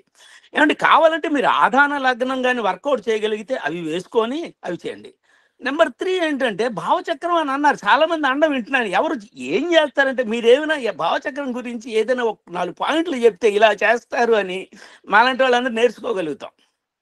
ఎందుకంటే భావచక్రం ఉంది తెలుసు, అసలు ఏం చేస్తారు, ఎలా యూజ్ చేస్తారు, 1, 2, 3 పాయింట్లు సంథింగ్. ఇదే పాట వింటున్నాం, భావచక్రం గురించి ఎవరు చెప్పట్లేదు అని చెప్పి. అసలు ఎవరైనా చెప్తే బాగుంటుంది, ఎవరైనా ఒక్కరు చెప్పట్లేదు. తర్వాత చెప్తా భావచక్రం గురించి, మీరంతా మాట్లాడండి. అలా కాదు, అది భావచక్రం వాడతాం అనుకోండి. ఇప్పుడు ఏమవుతుందంటే ఇది ఇక్కడ వర్గానికి మించి దాటి వెళ్ళిపోయింది అనమాట ఇప్పుడు సబ్జెక్ట్. ఇప్పుడు ఇక్కడ ఏంటంటే విరసి గారు, అయ్యా సభకు నమస్కారం, సారీ ఏదో మధ్యలో వచ్చేసాను కాబట్టి ఏదో 4 మాటలు చెప్పేసేస్తాను నేను. ఎందుకంటే మహా ఉద్దండులు ముందర ఎంవి శ్యామ గారు అందరూ ఉన్నారు కాబట్టి 4 చెప్తాను. తప్పకుండా. ఇప్పుడు యాక్చువల్గా ఏంటంటే సరే ఓకే, ఎలాగా ఈ వర్గాలు 4 రకాలుగా చెప్పారు. షడ్వర్గ అన్నారు, సప్తవర్గ అన్నారు, దశవర్గు, షోడశవర్గు, అన్ని షోడశవర్గులో భాగాలే. సో ఏవి ఎలా చూడాలి, ఏం చేయాలని మనకి శాస్త్రం వరకు చెప్పినప్పుడు ఏం చెప్పారంటే ఇందులో ఎన్ని అంశాల్లో బాగుందో చూసుకొని దాన్ని బట్టి పారిజాత అంశాలు, ఈ అంశాలు ఇవన్నీ చెప్పారు. దాన్ని బట్టి నిర్ణయిస్తాం, అది ఓకే. ఇప్పుడు ఇక్కడ యాక్చువల్గా ఏమవుతుందంటే మనకి అసలు ఈ వర్గ చక్రాలు బియాండ్ దట్ ఏదైనా స్కోప్ ఉందా అనేది. ఎస్, ఇప్పుడు ఏమవుతుందంటే వర్గ చక్రం రాశి చక్రం నుంచి ఏం చూస్తాం, అదే వర్గ చక్రం నుంచి కూడా చూస్తాం, ఇవన్నీ చూడాలి. అది ఒకటి. అసలు దీని అప్లికేషన్ మనం ఎంతవరకు చేయగలుగుతున్నాం అనేది ఒకటి మనకి ఇక్కడ కావాల్సి ఉంటుందండి. ఇప్పుడు వర్గ చక్రంలో ఇప్పుడు కొన్ని పాయింట్లు వరుసగా రాశాను కొన్ని, జస్ట్ ఐ విల్. సో వర్గ చక్రాలు ఎందుకు అంటే ప్రశ్న వేసుకుంటే మానవుడి జీవితానికి సంబంధించిన అంశాలన్నీ జాతకంలో 12 రాశుల్లో ఇమిడి ఉంటాయి. అందుచేత ఒక్కొక్క ఇంటికంటే ఒకటికంటే ఎక్కువ విషయాలు సూచిస్తూ ఉంటుందని అందరికీ తెలిసిన విషయమే. అలాంటప్పుడు ఏ అంశం ముఖ్యంగా ఉంటుంది, యాక్చువల్గా ఏది డామినేట్ చేస్తుంది అనే చెప్పడానికి పరిష్కారం వర్గ చక్రం అనేది నా భావన. ఇప్పుడు చతుర్థం తీసుకున్నాం అనుకోండి, చతుర్థం ద్వారా తల్లి, సుఖ సంతోషాలు, ఆస్తులు, చదువు, వాహనాలు, గృహం ఇవన్నీ చెప్తాయి.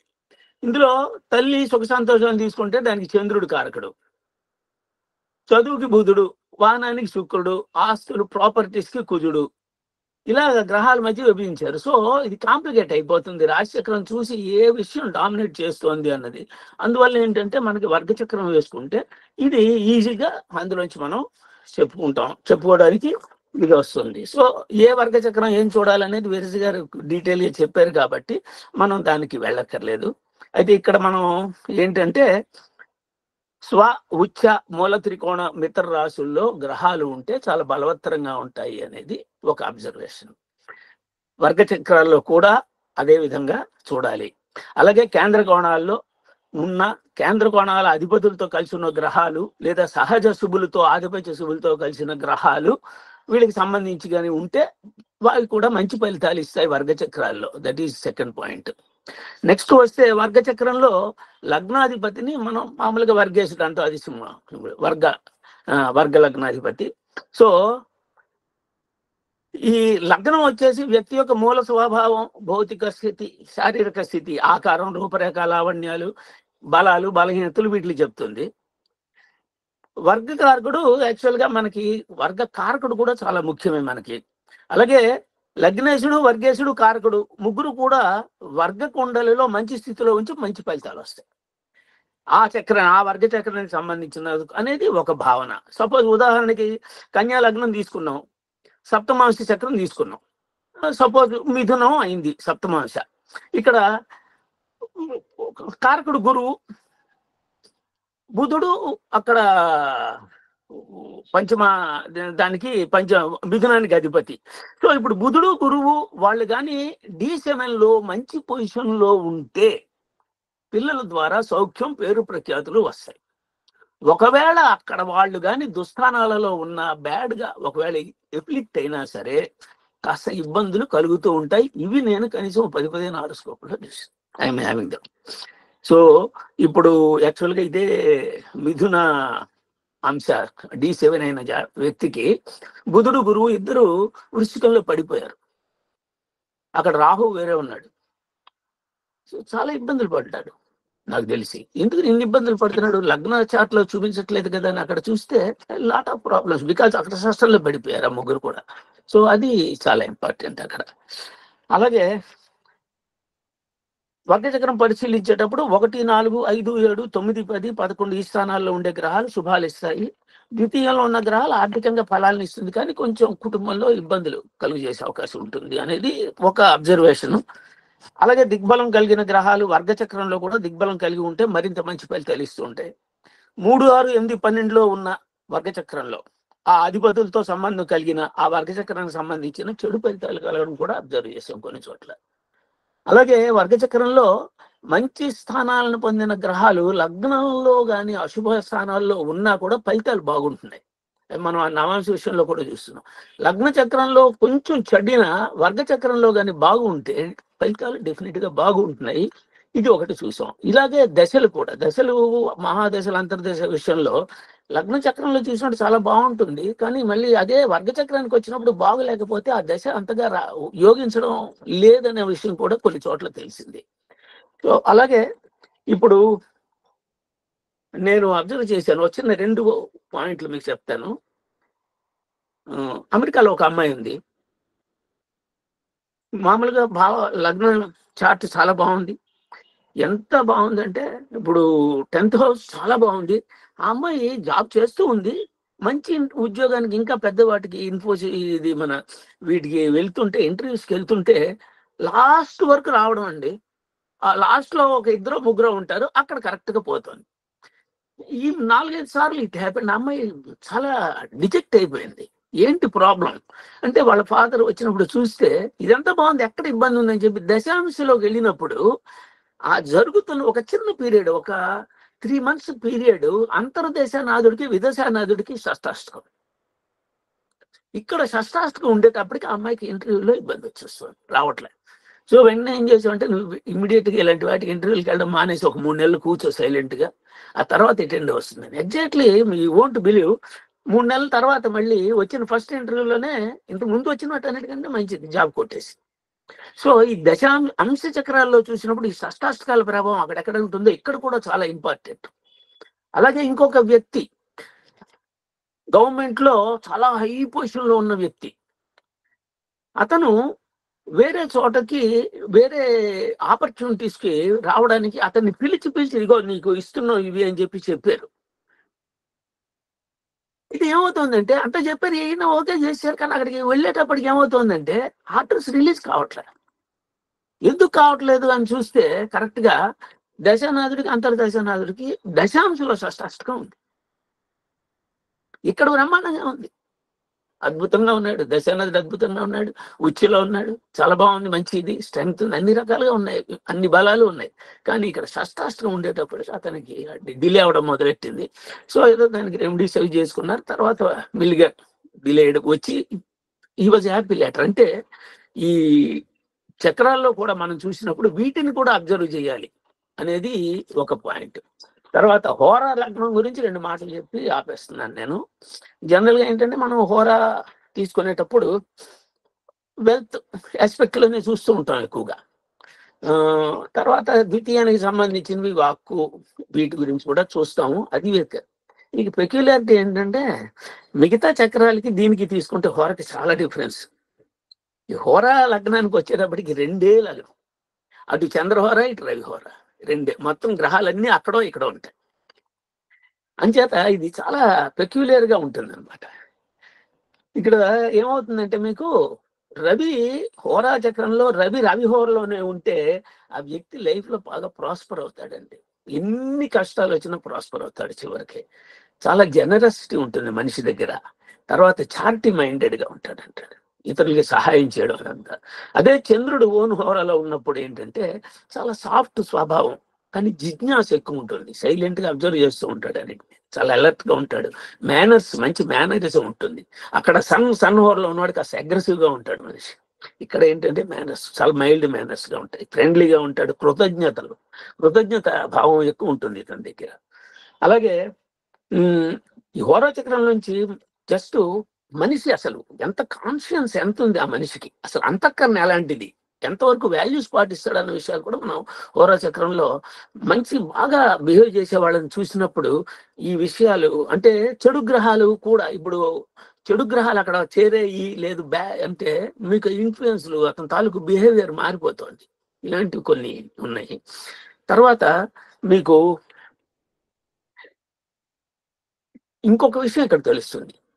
చంద్రహోరలో ఉండే గ్రహాలు ఒక వ్యక్తికి తనకు డిజైర్స్ చూపిస్తాయి. వీడికి ఏ రకమైన కోరికలు ఉన్నాయి, మానసికంగా అసలు ఏం కావాలనుకుంటాడు.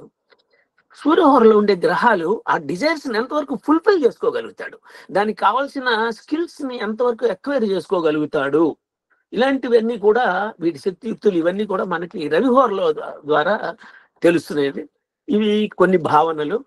ఈ అవకాశాన్ని నాకు ఇచ్చినందుకు జ్యోతిర్వాణికి నమస్కారం. ధన్యవాదాలు పరిశ్రమ వారు.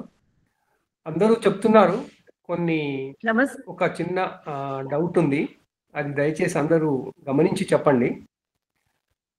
రాశి చక్రం అది మన జన్మకుండలి చూస్తున్నప్పుడు గ్రహాలకి స్థితి యుతి దృష్టి సంబంధాలు చూస్తున్నప్పుడు గ్రహ దృష్టి, వాళ్ళ ఉచ్చ క్షేత్రాలు, తర్వాత ఉచ్చలో ఉండడం నీచలో ఉండడం, ఇవన్నీ మనం రాశిచక్రంలో చూస్తాం. అయితే కొన్ని ఆస్పెక్ట్స్లో వర్గచక్రాల్లో అవేవి ఉండవు అంటారు. ఆ విషయాలు కూడా దయచేసి గమనించి చెప్పండి. ముఖ్యంగా గ్రహ దృష్టి కేవలం రాశిచక్రంలోనే ఉంటుంది, మిగతా వాటిలో ఉండదు అని ఒకటి అభిప్రాయం. తర్వాత ఉచ్చ నీచలు ప్రతి చోట తీసుకోవాల్సి, ఎందుకంటే ఆ బలాలు అలాగే డిసైడ్ అవుతుంటాయి కాబట్టి ఉచ్చ నీచలు అంటే చూసుకుంటూ ఉంటాం. తర్వాత ఈ యుతికి సంబంధించి ఇంతకుముందు గురువుగారు చెప్పినట్టుగా షష్టాష్టకాలు వాళ్ళు ఉన్నారు అంటే అన్ని 2 చోట్ల చూస్తున్నాం మనం. ఆ 2 చోట్ల చూడడం అనేది స్వాభావికం, ఎందుకంటే వర్గచక్రం పర్పసే అది కాబట్టి చూస్తున్నాం, బాగానే ఉంది. కానీ యుతికి సంబంధించినంత వరకు అది కూడా ఎలాంటిది అది మనం చూసుకోవాలి కొంచెం. ఈ బేసిక్ ఈ దృష్టి అంటే ముఖ్యంగా దృష్టి, తర్వాత వాళ్ళ ప్రభావం కలిగించేటువంటి ముఖ్యమైన విషయాలు రాశిచక్రంలో వర్గచక్రాల్లో ఏవి చూడొచ్చు ఏవి చూడకూడదు అలాంటివి కూడా దయచేసి కవర్ చేయండి. ధన్యవాదాలు. ఎంవి శర్మ గారు చెప్తారా? కొంచెం అలసటతో ఉన్నాను. వినపడుతుందా? వినపడుతుంది. రావు గారు ఏమైనా చెప్తారా సార్? ముందు అడిగారు కదా, మొదట్లో రాశి చక్రానికి సప్లిమెంటరీగా వర్గ చక్రాలు చూసేవాళ్ళు కాన్సెప్ట్ అంతా. అప్పుడు ఆ సిద్ధాంతం వేరు. ఈ తర్వాత ఏమైందంటే సివిలైజేషన్ పెరిగిపోయి అల్లకల్లోలన్నీ పెరిగిపోయి ఇన్నోవేషన్స్ అంటాం ఇంగ్లీష్లో తమాషాగా అనమాట, గొప్పగా అసలు అల్లకల్లోలో పెరిగిపోయినాయి. దాంతో అసలు సివిలైజేషన్ పెరిగిపోయి నాగరికత అనే పేరుతో అన్ని పెరిగిపోయేసరికి వర్గ చక్రాలు కూడా విడిగా ఇండిపెండెంట్ చార్ట్ గా చూడాల్సి వస్తుంది ఇవాళ. అందుకని అవి ఒక సపరేట్ స్టేటస్ తీసుకున్నాయి. ఇవి తీసుకున్న వాటి వల్ల మీకు ఆ డిఫరెన్స్ వచ్చింది రాశిలో ఉన్న. లేకపోతే ఒరిజినల్ కాన్సెప్ట్ ఏంటంటే what is not promised in the rashi chart cannot be given by any varga chart, that is guarantee. రాశి చక్రం ఒకటి చూడగలిగితే ఏది చూడక్కల్లా. రాశి చక్రం చెప్పినట్టుగా దశాంశాల చాప్టర్ చెప్పేదాకా బృహస్పరాశంలో ఉన్న చాప్టర్లన్నీ చదివితే దశాంశ చాప్టర్ చదవక్కల్లా, అసలు వర్గ చక్రాల చాప్టర్ చదవక్కల్లా. రాశి చక్రం ఉన్న ప్లేస్మెంట్ ఏంటి, వాటికి ఉన్న పంచప్రకార సంబంధాలు ఏంటి, కేంద్ర కోణాలు ఏంటి, చయ ఉపచయ అవన్నీ స్థానాలు ఏమిటి, ఇవన్నీ చూసుకుంటే ఏది చూడక్కర్లేదు. అక్కడ మహా కావాలంటే నక్షత్రాలకు వెళ్తే నవాంశ చూస్తే చాలు, అంతే. ఫర్ రిఫైనింగ్ ది ఈవెంట్స్ అన్నమాట. ఆ తర్వాత అప్పుడు as a supplement to the రాశి చార్టే ఒరిజినల్ గా కాన్సెప్ట్. ఇప్పుడు వచ్చేసి ఇండిపెండెంట్ గా రాసేసి అందులో లగ్నం ఉండేది కాదు. పాత పుస్తకాల్లో చూస్తే వర్గ చార్ట్ లో లగ్నం ఉండదు, మీకు చూడండి. ఇప్పుడు వచ్చేసి కంప్యూటర్ కి ఏమీ తెలియదు, బ్లైండ్ గా కొట్టేస్తుంది. మెర్క్యూరీ విత్ మ్యాలిఫిక్ అంటాడు. మ్యాలిఫిక్ అంటే సన్ను, మెర్క్యూరీకి సన్ను మ్యాలిఫిక్ ఎంత అవుతారండి? వాడు కంప్యూటర్ కొట్టేస్తుంది. మెర్క్యూరీ విత్ మ్యాలిఫిక్ అంటాడు. ఎవరు రైడ్ మ్యాలిఫిక్ అని చూస్తే సన్ను, మెర్క్యూరీకి సన్ను మ్యాలిఫిక్ ఏమిటి? అది కంప్యూటర్ కొట్టేస్తుంది కళ్ళు మూసుకుని. అది ఇప్పుడు అది ఇంకా రాబోయేది ఇప్పుడు ఆర్టిఫిషియల్ ఇంటెలిజెన్స్. ఇంకా మనం అంతా అందులోనే పడుతున్నాం. మనం కూడా కళ్ళు గంటలు కట్టుకుని చూస్తున్నాం. మాస్క్ మూతికి కాదు పెట్టుకుంది కోవిడ్, ఇప్పుడు కళ్ళకి పెట్టుకుంటున్నాం. ఇట్లా చూసుకుంటుండడం వల్ల ఏమవుతుంది అంటే టుడే ఇప్పుడు అయితే సివిలైజేషన్ పెరగటం వల్ల అది చావాలి. ఇండిపెండెంట్ గా చూస్తున్నాం రాశి చక్రాలు. సివిలైజేషన్ పెరిగి ఉద్యోగ పరిస్థితులే కష్టమైపోయినాయి. ఇప్పుడు ఆ పరిస్థితిలో దశాంశను విడిగా చూస్తే కొంత మటుకు టైమింగ్ ఆఫ్ ఈవెంట్స్ బాగుంటుంది, అంతే. ప్రమోషన్ కానీ ఉద్యోగంలో అవి కానీ టైమింగ్ ఆఫ్ ఈవెంట్స్ బాగుంటుంది. కొన్ని రిస్ట్రిక్షన్స్ లో వాళ్ళ ఎక్స్పీరియన్స్ బట్టి ఇంకా లోతుకి వెళ్ళొచ్చు వాళ్ళు ఆ ఎస్ట్రాలజర్స్. అందుకని ఇండిపెండెంట్ గా చూడాల్సి వస్తుంది. ఇది నేను ఇప్పుడు గొప్ప చెప్పుకోకూడదు. నవాంశ చక్రం గురించి ఆయన మన ఆకళ కృష్ణమూర్తి గారు రాశారు. దాని ఫార్వర్డ్ లోనే నేను రాసా ఈ point. Today it has gone to the status of an independent study of the varga charts అని రాశాను. నేనే రాశాను అప్పుడు, ఇప్పుడు కాదు ఇది. అందుకని ఇవాళ చూసి మీరు చెప్పిన దానికి సమాధానం ఇది. అది కూడా చూడొచ్చు. అందుకనే దానికి దృష్టులు లేవన్నారు. దృష్టులు అక్కర్లేదు అసలు నిజంగా ఒరిజినల్ చూస్తే. First point, what is not promised in rashi chart cannot be given by any ఈ chart. This is a miniature. Miniature అంటే జోడియాక్. జోడియాక్ 360 degrees లో నవాంశ అంటే 1/9, 360 by 1/9 అంటే 40. 40/12 తీస్తే 12 రాశులు వచ్చేసాయి మీకు. 40/12 is 320. 12 నవాంశాలన్నీ వచ్చేసాయి. అంటే it's a miniature. Navamsa is a miniature of the major zodiac అన్నమాట. అట్లా అన్నేను మినియేచర్సే. భూతద్దం పెట్టి చూస్తున్నాం, అంత తప్పేం లేదు. అది క్షమించాలి, నేను ఇంటర్ఫీర్ అయ్యాను. క్లారిఫికేషన్ వస్తే అందరికీ బాగుంటుంది. ఇది ఇప్పుడే చెప్పాలి, నేను మర్చిపోతాను మళ్ళీ. అందుకని నేను చెప్తున్నా, ఇంటర్ఫీర్ అవుతున్నాను ఇవాళ. రైట్, ఉంటా సార్. నమస్కారం sir. Okay sir, thank you.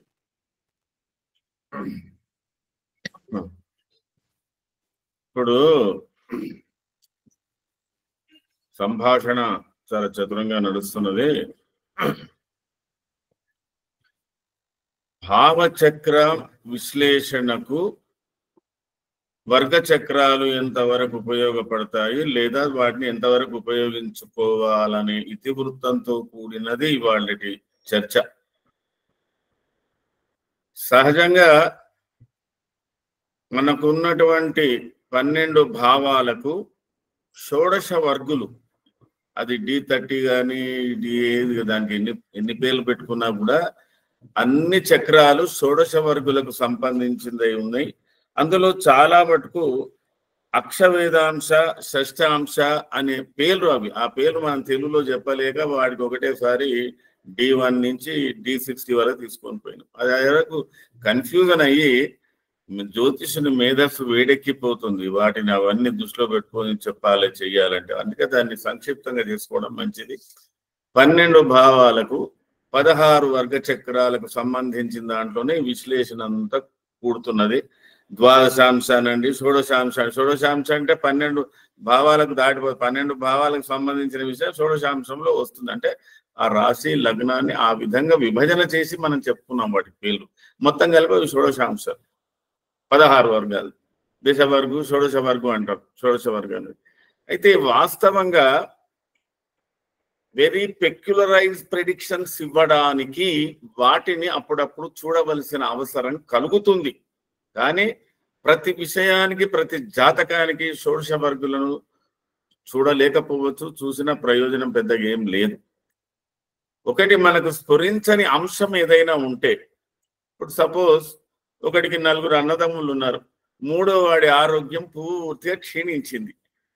ఆ 3వ వాడి ఆరోగ్యం గురించి ఆలోచించాలన్నప్పుడు వీడికి సోదర వర్గానికి సంబంధించిన విషయంలో ఆ వర్గ చక్రాలకు సంబంధించిన విషయాన్ని ద్రేకాణం తీసుకున్నట్టయితే ఆ ద్రేకాణంలో జ్యేష్ఠ భ్రాతుడితో కనిష్ట భ్రాతుడితో సంబంధించిన విషయాలు సూక్ష్మంగా వాటికి సంబంధించిన పాయింట్ దాన్ని తీసుకోవడానికి అవకాశం వస్తుంది. అది చాలా నిశితమైన మేధావితో కూడి గణిత శాస్త్రాన్ని పర్ఫెక్ట్ గా ఉన్నటువంటి జ్యోతిష్యుడికి. కానీ అవలీలగా జ్యోతిష్యుడు ఒక స్వభావాన్ని వ్యక్తపరచడానికి, ఒక వ్యక్తికి ఇతివృత్తం నీ జీవితం ఇలా నడుస్తుందని దారి చూపడానికి ఇంత పెద్ద లెక్కలేం అవసరం లేదు, కానీ తెలిసి ఉండాలి. సందర్భం వచ్చినప్పుడు చూడగలగాలి. అయితే ఆ సందర్భం వచ్చినప్పుడు చూడగలగాలి అన్నప్పుడు మొట్టమొదటి వీనికి భావాల మీద పట్టుదల కావాలి, భావాల మీద పట్టు దొరకాలి. ఆ భావ ఫలితాలలో కూడా మనకు లభించలేదు అన్నప్పుడు ఈ వర్గ చక్రాల విషయంలో కొంత చూడాలి. అందుకే మనకి ఏం చేశారంటే సహజంగా రాశి భావచక్రానికి ప్రతి రాశికి భావం ఏం మారదండి. కొన్ని సందర్భాల్లో గ్రహం ప్రవేశించిన సమయం కానీ, లగ్నం ప్రారంభమైన సమయం కానీ, లగ్నం ఒక లగ్నానికి కొన్ని సందర్భాల్లో భావచక్రంలో కొంత మారుతుంది. లగ్నమన్నా మారుతుంది, గ్రహాలన్నా మారుతాయి. సహజంగా రాశికి రాశిగానే ఉండే అవకాశాలు ఎక్కువగా ఉన్నాయి. కాబట్టి ఏంటంటే రాశి చక్రం తర్వాత భావచక్రానికి ప్రాధాన్యత ఇస్తే ఆ రాశి చక్రంలో ఉన్నదానికి భావచక్రంలో ఉన్నదానికి తారతమ్యాలు ఏం కనబడుతున్నాయి, ఏమవుతున్నాయి అనేది కొంత విశ్లేషించుకోవడానికి అవకాశం ఉంటుంది. అన్నిటికీ పుష్టికరమైనటువంటి చక్రము నవాంశ పెట్టుకున్నారు మన వాళ్ళందరూ. ఏదన్నా యోగం ఫామ్ అయిందా లేదా, ఏదన్నా యోగం భంగమైందా లేదా, ఏమైనా ఫలితాలలో కొద్ది మార్పులు చేర్పులు వస్తున్నాయా అనే దాంట్లో కనీసం నవాంశాలు ఎక్కడున్నారయా చూడన్నారు. నవాంశ చక్రానికి కూడా ప్రాధాన్యత ఇచ్చిన తర్వాతనే మిగతా వాటికి ప్రాధాన్యత ఇవ్వాలి. ఉదాహరణకి ఇవాళ జ్యోతిషం చదివే వాళ్ళందరూ కూడా త్రింశాంశ ఫలితాలు చెప్పుకుంటా మ్యాచింగ్ చూడగలుగుతారా? ఆ త్రింశాంశ ఎప్పుడు అవసరం ఉన్నది త్రింశాంశ ఫలితాలు చెప్పడానికి? కానీ అవగాహనలోకి రావాలి. అయితే మొట్టమొదలు భావ విశ్లేషణ. ఇప్పుడు మొట్టమొదలు ఎవరన్నారు, సూర్యనారాయణ గారు ఏమన్నారు, భావాల గురించి ఎవరేం చెప్పడం లేదు, అందరూ వర్గ చక్రాలే చెప్తున్నారు. నేను ఒక విషయం మీకు, లగ్నాధిపతికి చతుర్థ స్థానానికి సంబంధం ఏమిటో మీరు ఆలోచించండి. లగ్నాధిపతి చతుర్థంతో ఉన్నట్టయితే బహుభ్రాత్ర అన్నారు, అంటే అన్నదమ్ములు ఎక్కువ ఉంటారట. ఇక్కడ సోదర స్థానం లేదు, ద్రేకాణం లేదు. భావం ఏం చెప్తున్నది? లగ్నే సేతుర్యగే జాతో జననీ సౌఖ్య సంయుత బహుభ్రాతృయుత కామి. బహుభ్రాతృ అన్నాడు. అక్కడ మోర్ దాన్ 3, 4 ఉండే అవకాశాలు ఉన్నాయి. ఇక్కడ ఏ శాస్త్రము ఏది పట్టుకొని మనం చెప్పాలో కాదు, కానీ అది ఖచ్చితంగా అది మనకు తెలిసి కాలపడాలి. లగ్నాధిపతి చతుర్థంలో ఉంటే సోదరులను ఉంటారు, సోదరి మండలను ఉంటారు. కొద్ది అవకాశాలు ఎక్కువ ఉన్నాయి, ఒక సింగిల్ గా ఉండడానికి అవకాశం లేదు. అది మనకు తెలిసి ఉంటే ఆ భ్రాతృ సంబంధమైన విషయాలు విశేషంగా తెలుసుకోవాలనుకున్నప్పుడు హోరా చక్రాన్ని ద్రేకాణాన్ని చూసుకోవడానికి అవకాశం అవుతుంది, అనుబంధ చార్ట్స్ కాబట్టి. అట్లాగే సుతేషే సహజస్తేతు భ్రాతృ సౌఖ్యయుత పుమాన్ అన్నాడు. పంచమాధిపతి తృతీయ స్థానములో ఉన్న కూడా సోదర సంఖ్య పెరుగుతున్నది. ఇది కూడా మనకు భావచక్రం ద్వారా తెలియాలి, భావం ద్వారా తెలియాలి. అంటే రాశి ద్వారా భావం అనుకోండి. సుతేషే సహజస్తేతు భ్రాతృ సౌఖ్యయుత పుమాన్. ఇక మిగతా క్యారెక్టర్స్ అన్ని వాడిని చాలా ఉన్నాయి, అవి వేరు. స్వార్థపరుడు అని కూడా వచ్చింది దాంట్లో. అంటే తన వరకు తాను చూసుకునేవాడని కూడా వచ్చింది. అది పక్కకు పెడదాం, మనం సోదరదేవుడు ఇక్కడ తీసుకుంటున్నాం. అట్లాగే నవే భాగ్యేశే నవమీయాతో భాగ్యవాన్ జనవల్లభ బహుభ్రాత్ర, అక్కడ కూడా గుణ సౌందర్య సౌఖ్య భాగ అన్నాడు. అంటే భ్రాతృ సౌఖ్యం ఉంది, గుణ సౌందర్యం ఉంది. అక్కడ 9వ రాష్ట్రాధిపతి 9 ఉంటే కూడా అక్కడ కొద్దిగా సోదర సంఖ్య పెరిగే అవకాశాలు ఉన్నాయి. ఇట్లా మనకు చాలా భావాలకు గ్రహ భావాల సంబంధం లేకుండా మన శాస్త్రకారులు మరి ఎందుకు ఎట్లా పరిశీలించిండ్రో ఎట్లా చేశారో కానీ ఇదమిత్తంగా ఈ సూత్రం ఇంతే అని చెప్పగలిగాను. ఇక్కడ మనం సూత్రాన్వేషణ కోసానికి లగ్నాధిపతి చతుర్థంలో ఉంటే తల్లికి సంబంధం కదా, సరే తల్లిది కూడా ఉంది, గృహ సంబంధం కదా ఉంది. మరి ఇతనికి 4 అన్నదమ్ములు ఉండవచ్చు, లేదా 4 అక్క చెల్లెళ్ళు ఉండవచ్చు, కుటుంబం పెద్దది అని చెప్పడానికి మరి ఇది కారణం అవుతున్నది. కాబట్టి మొట్టమొదలు మనకు భావ పుష్టి మనకు తెలిసి ఉండాలి. అట్లాగే ఇప్పుడు లగ్నాధిపతి లగ్నంలో ఉంటే బహుభార్య అన్నాడు, ద్విభార్య అన్నాడు. అక్కడ సప్తమానికి సంబంధమే లేదు. లగ్నానికి లగ్నంలో ఉన్నాడు కానీ సప్తమం లేదు, పంచమం లేదు, అక్కడ ప్రేమ లేదు, ఏమి లేదు. లగ్నేశే లగ్నేహే రుష్టో పుష్టాంగశ్చ పరాక్రమి. ద్విభార్య అని ఇంకా కూడా ఇంకో చాలా మంచి ఒక పదం వాడాడండి సూత్రకారుడు. పరగోపిచ, 2 భార్యలైనా ఉండొచ్చు, లేదా అతనికి ఒక గర్ల్ ఫ్రెండ్ అయినా ఉండవచ్చు అన్నాడు. ఇది ఎక్కడి నుంచి వచ్చింది? దీనికి పంచమ దృష్టి ఉందా, సప్తమ దృష్టి ఉందా, సంబంధం లేదు. అది మనకు తెలుస్తుంటే, అంటే ఇవన్నీ కూడా ప్రతి లగ్నాన్ని కాదు, ఇది సహజమైన భావ ఫలితాలు ఇవి నేను చెప్పేటివి. ఇది మేష లగ్నానికి ఇట్లా, వృషభ లగ్నానికి అది, ఇంకా దాని విశేషాలు వేరు, ఆ దృష్టిలు యుతులు చెప్పేది వేరు. ఇది సహజమైన భావ ఫలితాలు, భావానికి సంబంధించినటువంటి ఇవి తెలిసి ఉండాలి మనకు. అలాగే లగ్నేశే పుత్రగే క్రోధి సుత సౌఖ్యంచ మధ్యమం. మరి లగ్నాధిపతి చెడిపోయింగాడు కదా, కానీ లగ్నాధిపతి పంచమ స్థానంలో ఉన్నట్టయితే సహజంగా స్త్రీ సంతానం ఎక్కువ, పురుష సంతానం తక్కువ అని కూడా చెప్పడానికి వీలుంది. అది కూడా కాకపోతే ఫస్ట్ ప్రెగ్నెన్సీ అబార్షన్ అవుతుంది, అబార్షన్ ట్రెండ్ ఉండే అవకాశం ఉంది. మీరు ఎక్కడైనా జాతకాలు పరిశీలించేటప్పుడు ఆడవాళ్ళకి చెప్పండి, వాళ్ళ లగ్నాధిపతి పంచమంలో ఉంటే అమ్మ మొదటి సంతానాన్ని మీరు చాలా జాగ్రత్తగా తీసుకోవాలి. ప్రథమ గర్భరాశస్యాలని జాతక సూత్రమే చెప్పిండు. ఇట్లా మనము జ్యోతిషాన్ని అధ్యయనం చేసేటప్పుడు వివిధ అంశాల మీద దృష్టి ఉన్నప్పటికీ కొన్ని ముఖ్యమైన అంశాలను క్రోడీకరించుకొని వాటికి సంబంధించిన విషయాలు మనం బాగా జాగ్రత్తగా పట్టుపట్టుకున్నట్టయితే దాని నుంచి కొద్దిగా మనం విశేషంగా ముందుకు పోవడానికి అవకాశాలు ఉంటాయి. అప్పుడు దాని మీద విశేషంగా చేయవచ్చు. అట్లాగే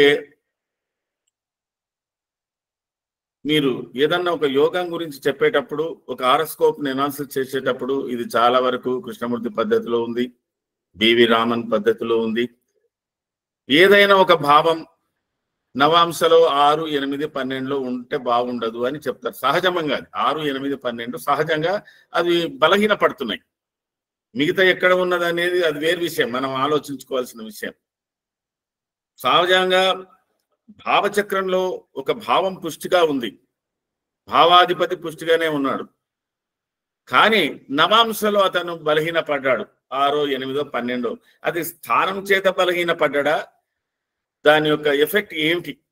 ఇప్పుడు సపోజ్ చంద్రుడు 12 పడ్డాడు, భావచక్ర నవాంశలో వృశ్చికంలో నీచలో పడ్డాడు అని అనుకో, దాని ఫలితాల గురించి ఆలోచించుకోవాల్సి వస్తుంది. ఈ విధంగా అయితే నాకు అర్థమైన విషయం నేను మీ అందరికి చెప్పేంత అది లేను, కానీ షోడశ వర్గులు భావచక్రాలకు, భావానికి ఉన్న 12 భావాలకు అది ఉపవర్గులుగా, ఉపరాశులుగా, ఉపలగ్నాలుగా ఉండినాయి.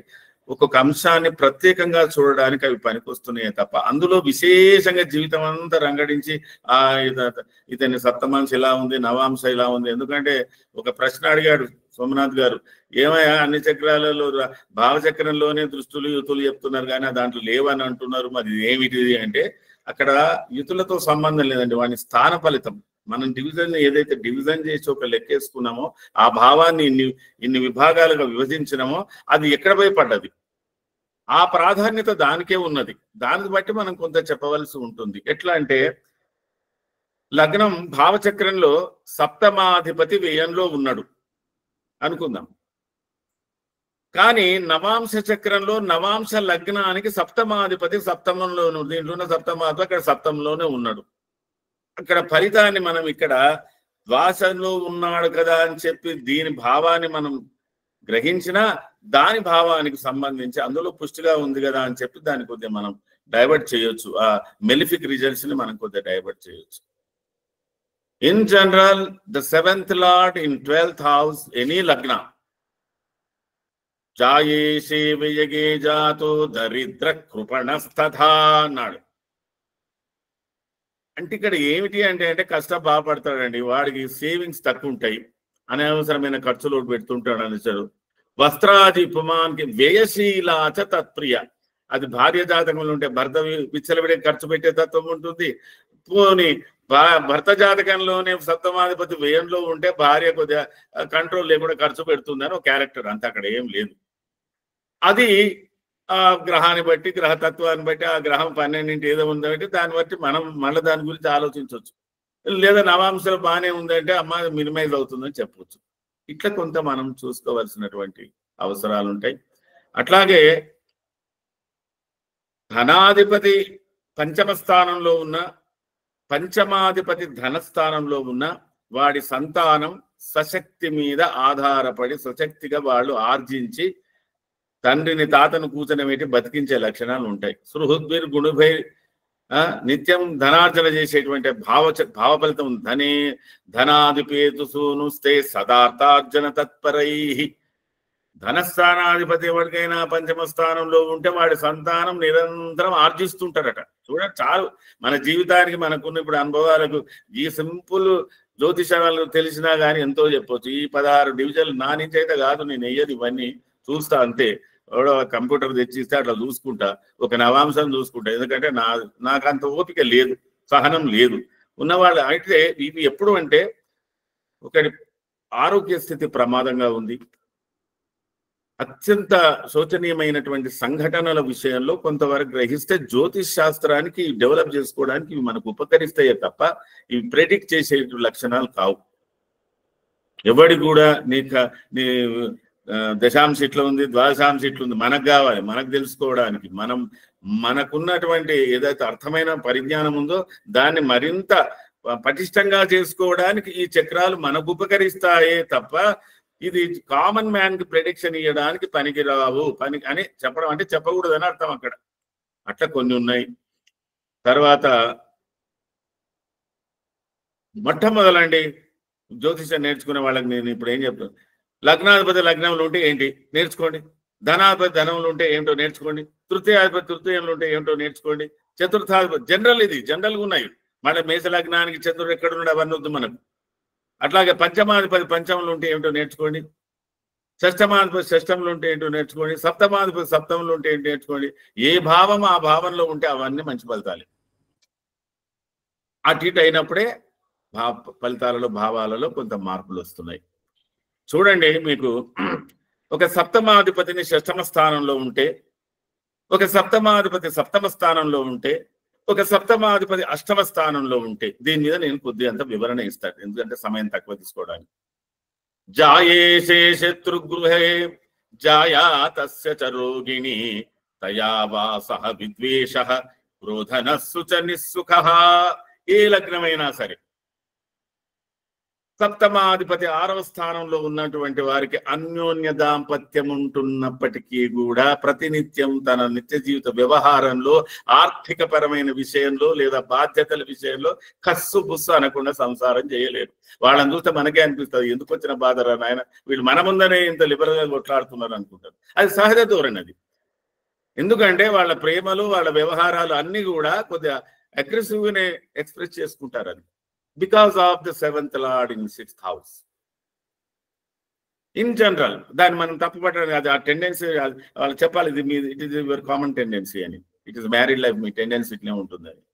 ఏదో ఒక కారణం అండి చిన్నగా, మళ్ళీ బాగానే ఉంటారు, అన్యోన్యంగానే ఉంటారు, సంతానం అవుతూనే ఉంటే మళ్ళీ ఒకరి చోరు ఉండరు. కానీ ఎప్పుడు ఎక్కడో ఏదో దగ్గర ఘర్షణ లేకుండా నడవదు. భార్య మందలు ఇచ్చిన వాడి కోపం అంటే వాళ్ళ ఎక్స్ప్రెషన్స్, ఆ భావాలన్నీ కూడా కొద్దిగా ఉద్రేకంగా ఉంటున్నట్టుగా అనిపిస్తుంది అవతల వాళ్ళకి అది సహజంగా ఉంటుంది కాబట్టి వాళ్ళకి ఏం అనిపించదు. అట్లాగే షష్టమాధిపతి సప్తమంలో ఉన్నాడు. షష్టేషే సప్తమే జాతో జాయా సుఖ సముజ్జిత. వాడు అందరిలో చెప్పుకోడు కానీ ఏమనండి మా చెప్తే వినడం లేదు, కొద్దిగా మొండి, కొద్దిగా భార్య అంటే కొద్దిగా జంకు చూపిస్తాడు, లేదా కొద్దిగా ఒకరికొకరు అందుబాటులో ఉండడానికి కొద్దిగా ఇబ్బందులు కలుగుతుంటాయి. కానీ కీర్తి విత్త గుణోపేత సాహసి మానవో భవేత్. వానికి కీర్తి ఉన్నది, ధనం ఉన్నది, అన్ని రకాలుగా సౌఖ్యాలు ఉన్నాయి. మరి అదొక్కటి లేకుంటే ఏమవుతుంది అని చెప్తున్నా, అదొక స్వల్పం అన్నమాట. కాబట్టి ఇక్కడ 6-7 ఉంటే ఇన్ని రకాల భావాలు, ఇన్ని ఒక ఫలితాలు వాటికి ఏర్పడిపోతున్నాయి. అట్లుంటేనే కాబట్టి ఇప్పుడు హైదరాబాద్ నగరం ఇంత పెద్దగా పెరిగింది అంటే, ఇంతమంది ఇండ్లు కడుతున్నారు, ఇంతమంది కార్లు తెస్తున్నారంటే వాళ్ళ చతుర్థమంతా బాగుండొచ్చు, సప్తమంతా బాగుండొచ్చు. ఇక లేకపోతే ఇన్ని ఇండ్లు ఎక్కడి నుంచి కడతారు? మనం జాతకం ఊరికే చెప్పవచ్చు, వాడి గృహప్రవేశం చేసినట్టే వీడి చతుర్థం బాగుందిరా నాయన, అందుకే వాడు గృహప్రవేశం చేసాడు అనుకోవచ్చు. దానికి మళ్ళీ జాతకం ఏవలసిన అవసరమే లేదు అక్కడ మీకు. అట్లాగే సప్తమాధిపతి అష్టమం. జాయే శేరంధ్రగే జాయా సుఖం న లభతే క్వచిత్. సూత్రకారకుడు ఎంత చమత్కరించి చెప్పిండంటే, అది అయ్యా ఇది మీరే అర్థం చేసుకోండి. జాయే శేరంధ్రగే జాయా సుఖం న లభతే క్వచిత్ దుశ్శీల రోగిణి తస్య భార్యానైవ వశం వద అన్నాడు. అంటే ఇవన్నీ ఉంటాయని కాదు, ఇందులో ఏదో ఒక క్యారెక్టర్ మాత్రం కంపల్సరీ ఉంటుంది అక్కడ. జాయా సుఖం లభతే క్వచిత్ అంటే అక్కడ కొద్ది ఈసురూపం అని ఉంటుందండి.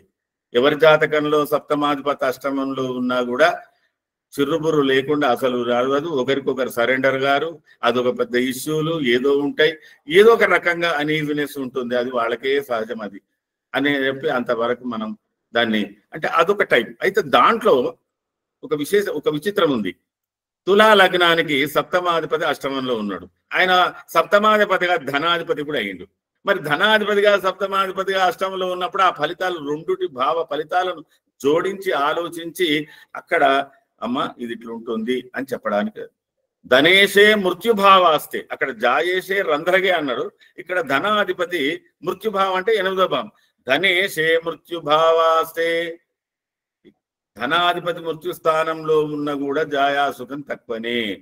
నా జాతు అంటే వాడికి అన్నదమ్ములు ఉండరట, వాడే పెద్దోడట కుంపల. చూడు మరి అక్కడ సోదరులకు సంబంధం లేదు. ఇట్లా భావపుష్టి మనం ఫలితాలు చూసుకుంటుంటే చాలా విచిత్రాలకు అనుభూతులన్నీ కలుగుతుంటాయి. దీని మీద పోతే వాడి జీవిత కాలంలో ఎన్ని దేశాలండి? మా అంటే 3, 4, 5 దేశాలు నడిస్తే మా ఎక్కువ. ఆ 5 దేశాలు ఏ భావాలకు సంబంధించినవో ఆ భావాలకు సంబంధించిన దేశాలు వాడి మీద ఎక్కువ ప్రభావాన్ని చూపిస్తుంటాయి. ఏ భావమైనా కానీ నాకు మొన్ననే ఒకటి అట్లా థాట్ వచ్చింది. నేను ఎక్కడ ఎవరు లేకుంటే నేను పిచ్చిగా ఆలోచన చేసుకుంటుంటా. అసలు జీవితంలో ప్రారంభంలో 20 ఏళ్ల వయసు వరకు అండి వాడికి లగ్న ద్వితీయ తృతీయ చతుర్థం వరకే ఈ 4 భావాలు 20 ఏళ్ల వయసు ఉన్న వాడికి, అరే నీకు తమ్ముడు పుట్టిండ్రా, నీకు చెల్లెలు పుట్టిందిరా అని చెప్పడానికి, నీకు అన్న పుట్టిండని చెప్పడానికి తమ్ముడు అంటే ఇక్కడ తృతీయ భావాలు యాక్టివేట్ అవుతుంటాయి. ధనం అంటే వాడి ఇంట్లో భోజనం గీజనం సంబంధించింది అనుకో, కుటుంబ సమేతంగా ఉండడానికో ఏదో వాడికి కావాల్సినట్టు.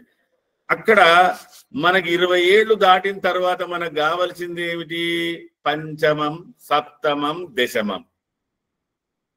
ఇవన్నీ 60 ఏళ్ళకి రిటైర్మెంట్. నీకు బ్రహ్మాండంగా ఉన్నదన్న వాడు 60 ఏళ్ళకి తీసుకుపోయి ఇంట్లో కూర్చొని పెడతాడు. ఈ దశమం ఎంతవరకు పనిచేస్తున్నది? 60 ఏళ్ల వరకే పనిచేస్తున్నది. సప్తమం జీవితాంతం వరకు పనిచేస్తున్నది. పంచమం సంతానం కంటాడు. సంతానం 10 ఏళ్ల లోపల సంతానం కనలేడు కదా.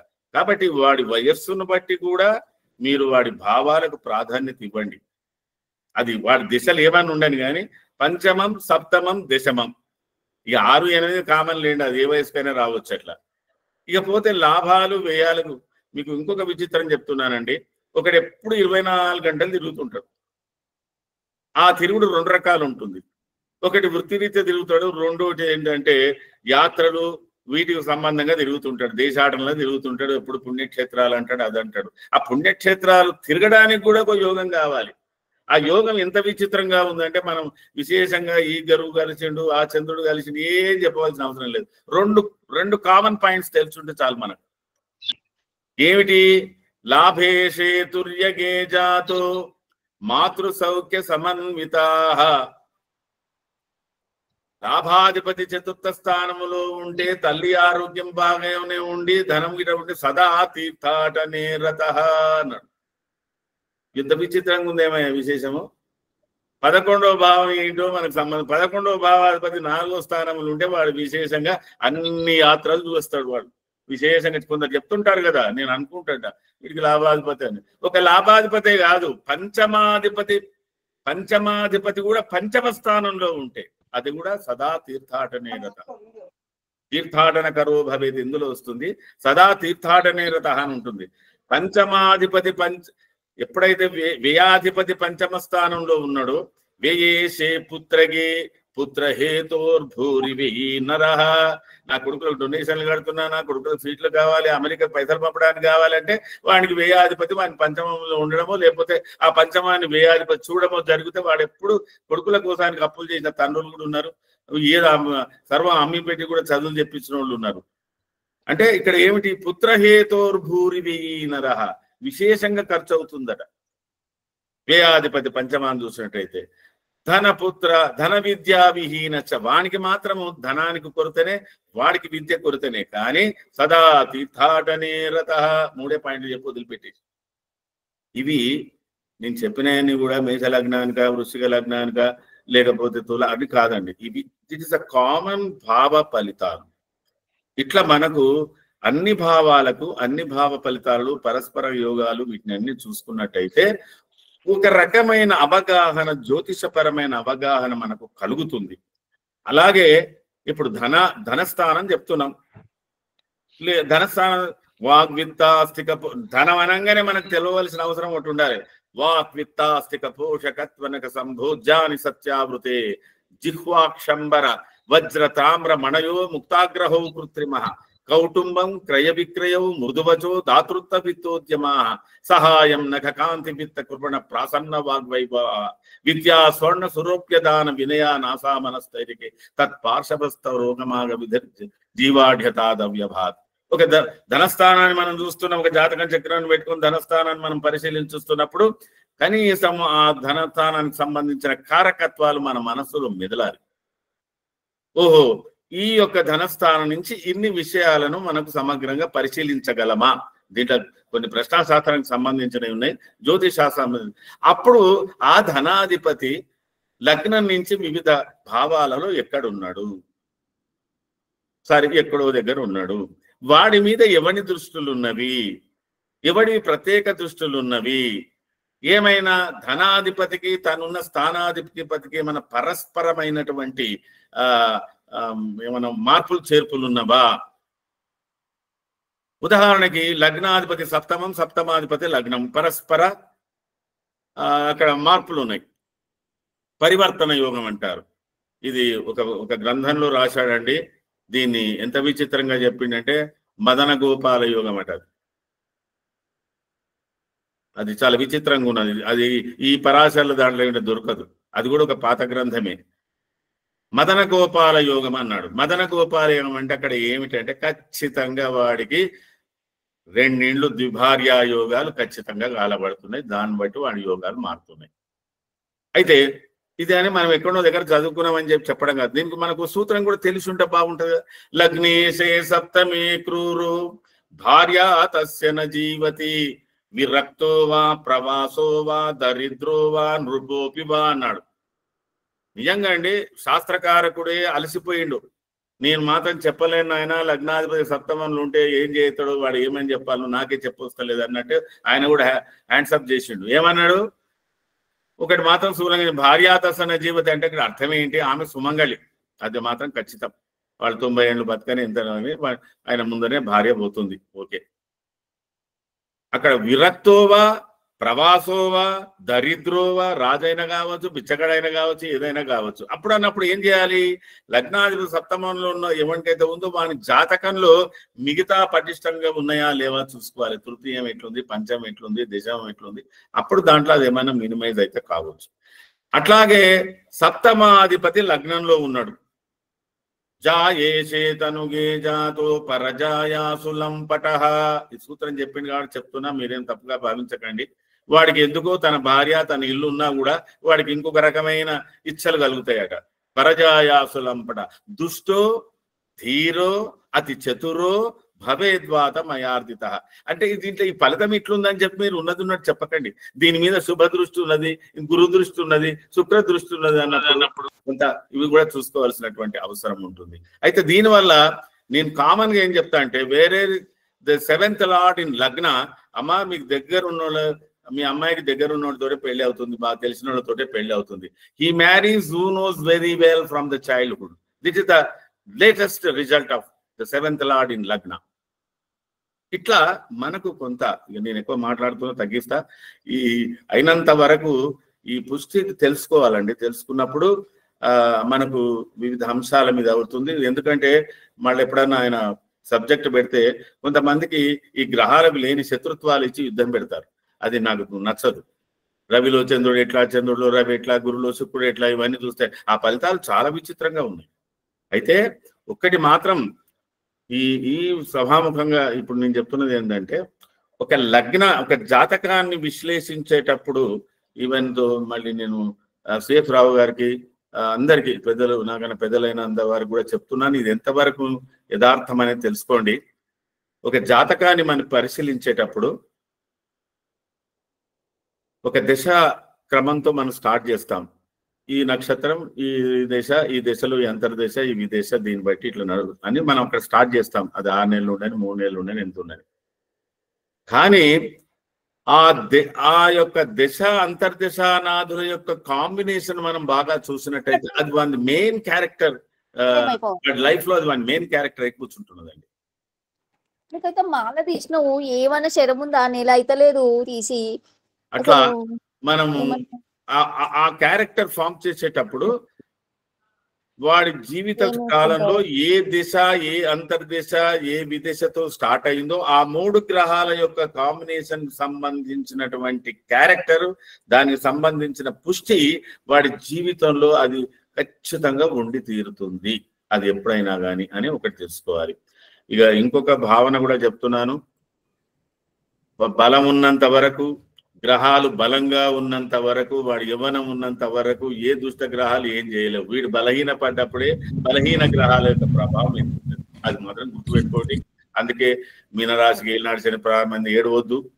మేషరాశికి ఏలినాడు శని, అవి నడుస్తుంటాయి, అవి సరా మామూలు. అవి మనం బలంగా ఉన్నట్టు, మన పుష్టిగా ఉన్నంత వరకు మనకు మన జాతకంలో ఉన్న బలమైన గ్రహాలే మనకు పనిచేస్తాయి. మనం బలహీన పడుతున్నామంటే మన జాతకంలో ఉన్న బలహీన గ్రహాల యొక్క ప్రభావం చూపిస్తుంది. అదొక్కటి మనకు తెలిసే చాలు.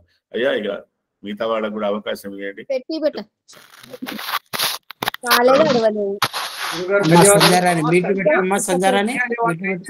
చేసుకోండమ్మా, మీ కుటుంబ వ్యవహారాలను బయటపడుతున్నాయి ఇక్కడ.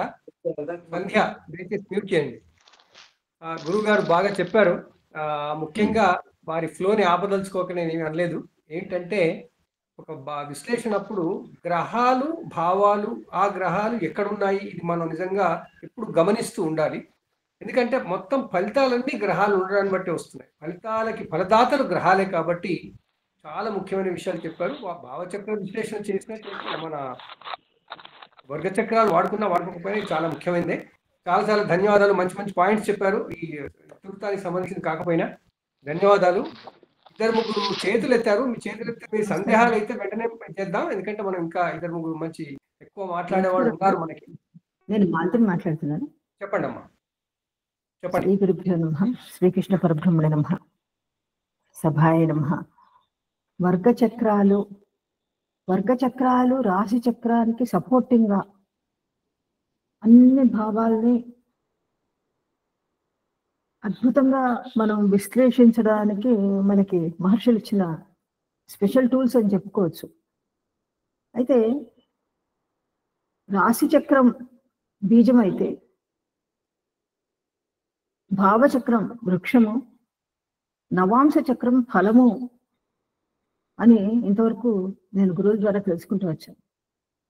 మనకి ఏ సాఫ్ట్వేర్ ఓపెన్ చేసినా ఫస్ట్ రాశి చక్రం పక్కనే నవాంశ చక్రం వచ్చేస్తూ ఉంటుంది. మిగిలిన ఏ వర్గ చక్రాలు వచ్చినా రాకపోయినా నవాంశ చక్రం వస్తుంది. నవాంశ చక్రం కేవలం మన సప్తమ భావాన్ని, అంటే మన సొసైటీని, మన స్పౌస్ని కాకుండా, అంటే మన కళత్ర భావాన్ని కాకుండా, మన మొత్తం మన చుట్టుపక్కల ఉండే వాళ్ళు, మనం ఎవరితో ఇంటరాక్ట్ అవుతామో వాళ్ళందరినీ గురించి తెలియజేస్తుంది కనుక దానికంత ప్రాముఖ్యత ఉందని, ప్రతి గ్రహము ప్రతి గ్రహాన్ని మనం ఒక డయాగ్నోస్టిక్ సెంటర్లో ఎలాగైతే ప్రతి అవయవాన్ని స్కాన్ చేస్తారో అలాగా ప్రతి గ్రహాన్ని ఇక్కడ స్కాన్ చేసి అది ఇచ్చే ఫలితాన్ని నవాంశ చక్రం ద్వారా గమనించవచ్చు అనే ఒక భావన కూడా ఉంది. నేను నవాంశ చక్రాన్ని గురించి, మనకి వర్గ చక్రాలు అని మన గురువు గారు వరప్రసాద్ గారు మంచి పుస్తకం రాశారు. అది కాకుండా నేను వేరే పుస్తకాల నుంచి కూడా నవాంశ చక్రాన్ని గురించి కొన్ని పాయింట్స్ సేకరించాను. దాని గురించి కొంచెం చెప్దామని అనుకుంటున్నాను. ఫస్ట్ అసలు నవాంశ చక్ర నిర్మాణాన్ని గురించి కొంచెం కన్ఫ్యూజ్ అవుతూ ఉంటారు. 1-2 పాయింట్స్లో, అంటే మనకి రాశి చక్రంలో చరరాశులు, స్థిర రాశులు, విశ్వభావ రాశులు ఉన్నాయి. మనకి శాస్త్రి గారు మొత్తం అంతా బర్డ్స్ ఐ వ్యూ లాగా మొత్తం ఇచ్చేసారు. దానికి జస్ట్ నేను యాడ్ చేస్తున్నాను అంతేను. చరరాశుల్లో ఉన్న గ్రహం అయితే అదే స్థానంలోను, స్థిర రాశుల్లో ఉన్న గ్రహం అయితే అక్కడి నుంచి నవమం నుంచి గణించుకుంటూ, అదే విశ్వభావ రాశుల్లో ఉన్న గ్రహం అయితే అక్కడి నుంచి పంచమం నుంచి గణించుకుంటూ మన నవాంశ చక్రంలో పోస్ట్ చేసుకోవాలి. సో మనకి మన ఒక రాశిలో 9 నవాంశాలు ఉంటాయి. మన నక్షత్ర పాదాలన్నీ 9 పాదాలు ఉన్నట్టు ఒక రాశిలో 9 నవాంశాలు ఉంటాయని అందరికీ తెలుసు. అది కాకుండా ఇలా పోస్ట్ చేసుకోవడానికి ఒక్కొక్కసారి కన్ఫ్యూజ్ అయినా చాలా ఈజీగా గుర్తుపెట్టుకోవడానికి మనకి 3 భాగాలు రాశి చక్రంలో ఒకటి గమనించవచ్చు. ఒకటి మేషం నుంచి వృషభం దాకా, అంటే మొదటి నక్షత్రం అశ్విన్ నుంచి ఆశ్లేష దాకా, అలాగే మఖ నుంచి జ్యేష్ఠ దాకా, మళ్ళీ ఏమో మూలం నుంచి రేవతి దాకా. మొదటి నవాంశలోకి, మొదటి 4 రాశుల్లోకి వచ్చే గ్రహాలు ఏవి ఏంటంటే కేతువుకి సంబంధించినవి, చంద్రుడికి సంబంధించినవి, గురువుకి సంబంధించినవి వస్తాయి. అలాగే రెండవ భాగంలోకి, అంటే సింహం నుంచి వృశ్చికం దాకా వచ్చేది శుక్రుడికి సంబంధించిన గ్రహాలు, కుజుడికి సంబంధించిన గ్రహాలు, శనికి సంబంధించిన గ్రహాలే వస్తాయి. తర్వాత మాకు మూల నుంచి రేవతి వరకు ఈ 4 రాశుల్లోనూ రవికి సంబంధించినవి, రాహువుకి సంబంధించినవి, బుధుడికి సంబంధించిన గ్రహాలకి సంబంధించిన నవాంశలే 1, 2, 3, 4 నవాంశాలు వస్తాయి. నక్షత్రాలు, ఆ నక్షత్రాలకు అంటే ఆ గ్రహాలకు సంబంధించిన నక్షత్రాలకు సంబంధించిన, ఆ గ్రూప్కి సంబంధించిన నక్షత్రాలకు సంబంధించిన నవాంశలే అందులోకి వస్తాయి. అయితే ఇక్కడ నవాంశ చక్రం యొక్క ప్రాముఖ్యత ఏంటంటే, మామూలుగా మనం రాశి చక్రంలో ఈ గ్రహం ఉచ్చులో ఉంది, ఈ గ్రహం స్వస్థానంలో ఉంది అని వాటి బలాలు లెక్క కడుతూ ఉన్నాం. రాశి చక్రంలో మనకి ఉచ్చులో ఉన్న గ్రహమైనా సరే నవాంశ చక్రంలో కనుక నీచపడితే రాశి చక్రంలో ఉచ్చ ఫలితాలని అది ఇవ్వదు. ఈ విషయంలో మనం జాగ్రత్తగా పరిశీలించవలసిన అవసరం ఉంటుంది. అలాగే రాశి చక్రంలో మనకి నీచలో ఉన్నా సరే, నవాంశ చక్రంలో స్వస్థానంలో ఉన్న, ఉచ్చలో ఉన్నా అది మంచి ఫలితాలే ఇస్తుంది. అలాగే రాశి చక్రానికి నవాంశ లగ్నం కనుక 12వ లగ్నం అయితే ఆ జాతకుడికి కొన్ని దురలవాట్లు ఉంటాయి. జీవితంలో ఈ దురలవాట్ల వల్ల పైకి రావడం కష్టం అవుతుంది. రాశి లగ్నానికి నవాంశ లగ్నం కనుక 9వ లగ్నం అయితే, అంటే ఇది భాగ్య లగ్నం, జాతకుడికి కాస్త తెలివి, మంచితనం, అదృష్టం, మంచి లక్షణాలు ఉంటాయి.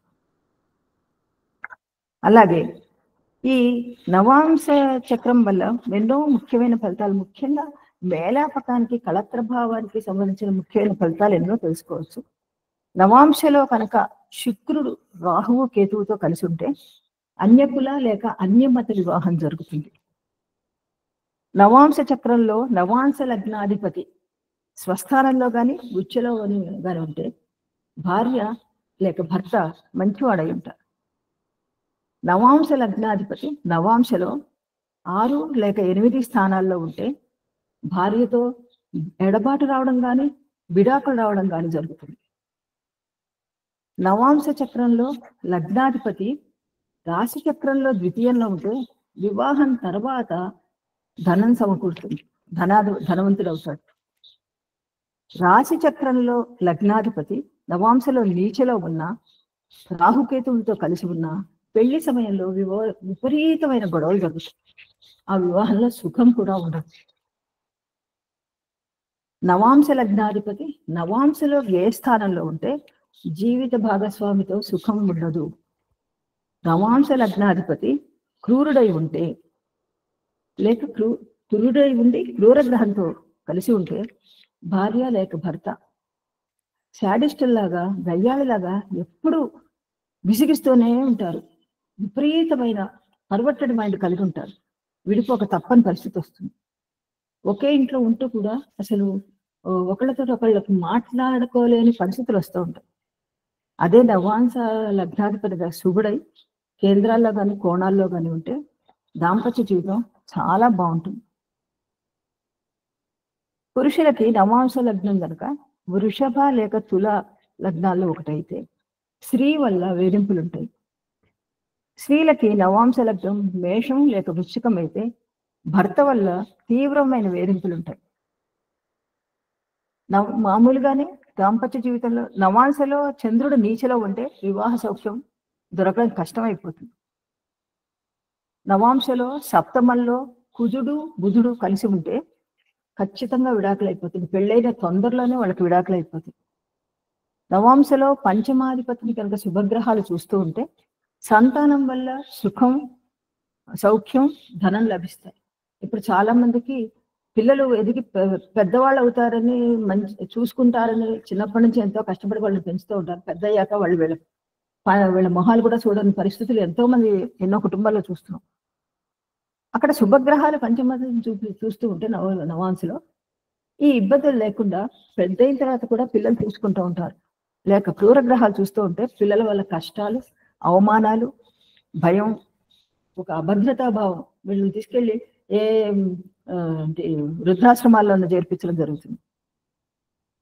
నవాంశలో గనక కేంద్రాల్లో కోణాల్లో 1, 5, 9 వీటికి వ్యయస్థానాల్లో గనక క్రూరగ్రహాలు ఉంటే ఈ 1, 5, 9 కేంద్రాల్లోని భావాల లో ఉండే సౌఖ్యాన్ని అవి దూరం చేసి ఇబ్బందులు కలిగేస్తాయి. తర్వాత స్త్రీలకి గనక సప్తమాధిపతి రవి అయితే భర్త సౌశీల్యం కలిగి ఉండి నియమబద్ధమైన జీవితం కలిగి ఉండి కృషిశీలత ఎక్కువగా ఉంటుంది. అదే సప్తమాధిపతి చంద్రుడైతే అంటే లగ్నానికి నవాంశ లగ్నానికి సప్తమాధిపతి చంద్రుడైతే భర్త అందమైన వాడు వస్తాడు. కుజుడై సప్తమం గనక మేష వృశ్చికాల్లో ఒకటైతే భర్త సాహసిగా ఉంటాడు కానీ పొగరబోతుగా కూడా ఉంటాడు. అందరితోటి గొడవలు కూడా పెట్టుకుంటూ ఉంటాడు. అదే కన్యా మిథునాల్లో ఒకటైతే భర్త తెలివైన వాడు ఉంటాడు, అందమైన వాడు ఉంటాడు, మాటకారిగా కూడా ఉంటాడు, చమత్కారం ఎక్కువగా ఉంటుంది. అవతల వాళ్ళని అంటే ఎస్కేపిస్ట్ గా అవసరమైతే ఇబ్బందుల నుంచి తప్పించుకునే స్థితిలో ఉంటాడు. భర్త ధనుసు మీనాల్లో కనుక ఒకటైతే సప్తమ భావం భర్త సౌశీల్యము ఆస్తి కలిగి ఉంటాడు. వృషభతులలో కనుక సప్తమం అయితే భర్త అందమైన వాడు, భార్యని ప్రేమగా చూసుకుంటూ దాంపత్య జీవితం బాగుంటుంది. మకర కుంభాల్లో కనుక ఒకటైతే భర్త తన వయసుకు చాలా పెద్దవాడు కావడం, రోగిష్టిగా ఉండడం, బద్ధకస్తుడుగా ఉండడం ఇలాంటివన్నీ జరుగుతూ ఉంటాయి. సో ఇలాగ నవాంశ లగ్నం నుంచి నవాంశలో ఉన్న గ్రహాలని బట్టి మనం దాంపత్య జీవితాన్ని ఎలా చూడొచ్చు.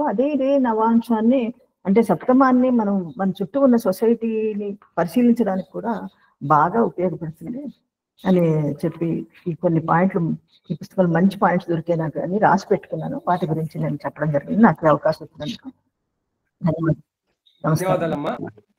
భారతి గారు చెప్పిన పాయింట్ చాలా వరకు మళ్ళీ విని పొంతన అంటే మేళాపకంలో బాగా వాడుకోవడానికి బాగుంటాయి. దయచేసి మళ్ళీ విని వాడుకోండి. ప్రసాద్ గారు, ఏఎస్ ప్రసాద్ గారు, మీరు చెయ్యొచ్చి చాలాసేపు అయింది, చెప్పండి. ఏమైనా చెప్తారా? ఏఎస్ ప్రసాద్. సభకు నమస్కారం సార్. సభకు నమస్కారం సార్. చెప్పండి.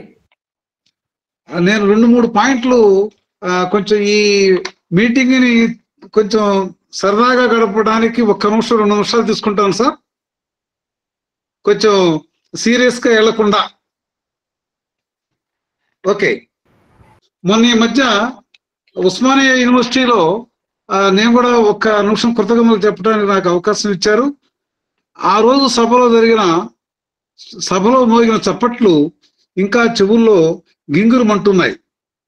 ఆనాటి సభలో జరిగిన ముచ్చట్లు ఇంకా మదిలో మెదులుతూనే ఉన్నాయి. అందుకనే చెప్పాలనిపిస్తుంది జ్యోతిర్వాణికి, పలకాలనిపిస్తుంది జ్యోతిర్వాణికి జేజేలు. ఆచార్య సోమనాథ శాస్త్రిజీ, నేను ఇక్కడ 2-3 తేలిక పదాలు వాడాను. అవి అర్థం కొంచెం డెప్త్ తీసుకుంటే బాగానే ఉంటుంది, కానీ తేలిగ్గా తీసుకోవద్దని మనవి. ఆచార్య సోమనాథ శాస్త్రిజీ వారం వారం దులుపుతున్నారు మా బూజు. బూజు అంటే మైండ్ రిఫ్రెష్ చేస్తున్నట్టుగా అర్థం చేసుకోండి. సరిచేస్తున్నారు విషయ పరిజ్ఞానంలో అందరి లూజు, అంటే మాకు బాగా టైట్ చేస్తున్నారు సబ్జెక్ట్ నాలెడ్జ్ అని. రోజు రోజుకు పెరుగుతున్నది జ్యోతిష్యంపై మోజు. అందుకే ఆధునిక ప్రపంచంలో జ్యోతిష్యుడే కావాలి రారాజు అని చెప్పి ఇంకొక మాట చెప్తాను. If we sit with a pandit for 1 hour we get knowledge worth of reading books for a 1 year అని అన్నారు. అలా ఈ జ్యోతిర్వాణి సదస్సులో వారం వారం 2 గంటలు మాకు ఎంత అద్భుతమైన నాలెడ్జ్ ఇస్తున్నారు. మీకు సదా రుణపడి ఉంటామని చెప్పి తెలియజేసుకుంటూ ఒక్క వాక్యంతో ముగిస్తాం. వర్గ చక్రాల మీద బాగా జరుగుతుంది డిస్కషను. వర్గ చక్రాలు ట్రాన్సిట్ కూడా మరి ఏమన్నా దీన్ని గమనించాలా లేదా అనేది కొంచెం దయచేసి తెలపగలరని మనవి. నమస్కారం, ఉంటాను. ధన్యవాదాలండి. అప్పుడప్పుడు మీరు అన్నట్టుగా కాస్త మార్పు మాట్లాడడానికి చాలా ధన్యవాదాలు. దీంట్లో అందరం కలిస్తేనే ఇది అవుతుంది. ఒక సోమనాథ శాస్త్రితో సంబంధం లేదు. కేవలం అందరినీ ఒక దగ్గర కూర్చోబెట్టి అందరితో మాట్లాడడానికి అవకాశం తీసుకోవడం తప్ప నేను చేసేది ఏం లేదు. ధన్యవాదాలు. ఇంకా మన ఫణిరామ శర్మ గారు ఏమైనా చెప్తారా? మీరు మొదటి నుంచి చేయెత్తి ఉంచారు. నమస్కారము, సభకు నమస్కారము. గురువు గారు, నాకున్న ఒక సందేహం ఇక్కడ చెప్పాలనుకుంటున్నాను. మొట్టమొదటగా మనము అంశ చక్రాలు అంటున్నాం, వీటన్నిటినీ కూడా జాతక రాశి చక్రము అనకుండా అంశలు అంటున్నాం. అంశ చక్రాలు అయినప్పుడు మనం మళ్ళీ గ్రహాల దగ్గర కాకుండా దీనికి మనకు ప్రత్యేకంగా అంశనాథులు ఉన్నారు. అంటే నవాంశ తీసుకున్న వాళ్ళకి అధిపతులు ఉన్నారు, ప్రతి దాంట్లో అధిపతులు వస్తారు. వీళ్ళ ప్రస్తావన ఎక్కడ రాలేదనేది ఒక అభిప్రాయము, అంటే ఒక సందేహం. ఎందుకు వీళ్ళను మనము తీసుకోవడం లేదు, ఓన్లీ గ్రహం ఇక్కడుంది అక్కడుందని చెప్తున్నాం అనేది. రెండవది, మీరు ఇంతకుముందే చెప్పారు గ్రహాలకు దృష్టులు అంశాలు ఉంటాయా, ఆ ప్రశ్నకు కూడా ఇక్కడ కొద్దిగా సమాధానం నాకు దొరకలేదు. నేను అడగాలనుకుంది అప్పుడు మీరే అడిగేశారు అది. ఇంకా నాకున్న ఒక చిన్న భావన ఏంటి అంశ చక్రాల విశ్లేషణలో, ఇది తప్ప రైట్ అని కూడా మీరు చెప్పండి. ఇక్కడ ఏంటి అంటే, మనం ఒక ఫంక్షన్కో ఒక కార్యక్రమానికో ఒక ఆఫీస్కో వెళ్ళాము, ఇది రాశి. ఒక ఇంట్లో ఉన్నాం అందరం. ఆ ఇంట్లో ఉన్నప్పుడు వీళ్ళు ఎందుకు వెళ్ళారు అనేది ఆ ఇంటికి ఉన్న పర్పస్. అంటే ఒక శుభకార్యానికి పెళ్లికి వెళ్ళామంటే ఆ పెళ్లికి వెళ్ళారు అనేది కామన్. రాశి చక్రంలో తెలిసే అంశం ఏంటంటే అక్కడ ఉన్న వారంతా వివాహ కార్యక్రమంలో ఉంటారు అని. అక్కడ మళ్ళీ సబ్ డివిజన్స్ చేసుకుంటాం. అంటే ఒక్కొక్క గృహము, ఆ హాల్లో ఉన్నవారు ఎలా, కళ్యాణ మండపం పైన ఉన్నవారు ఎలా అని చెప్పడానికి ఉపయోగపడేటివి ఈ వర్గ చక్రాలు అనుకుంటాము. కాబట్టి ఇక్కడ దృష్టి కంటే కూడా అక్కడ ఏ స్థానంలో ఉన్నారనేదే ప్రధానమని నేను భావిస్తున్నాను. ఈ 3 విషయాలను మీరు కొద్దిగా చెప్పండి. కరెక్ట్ గా చెప్పారు, కరెక్టే. కాకపోతే మీరు మాది ఉదాహరణ చెప్పడంలో మారిపోయింది, కానీ మీరు అన్నది కరెక్టే. అంశనాథులు వేరుగా ఉండరండి.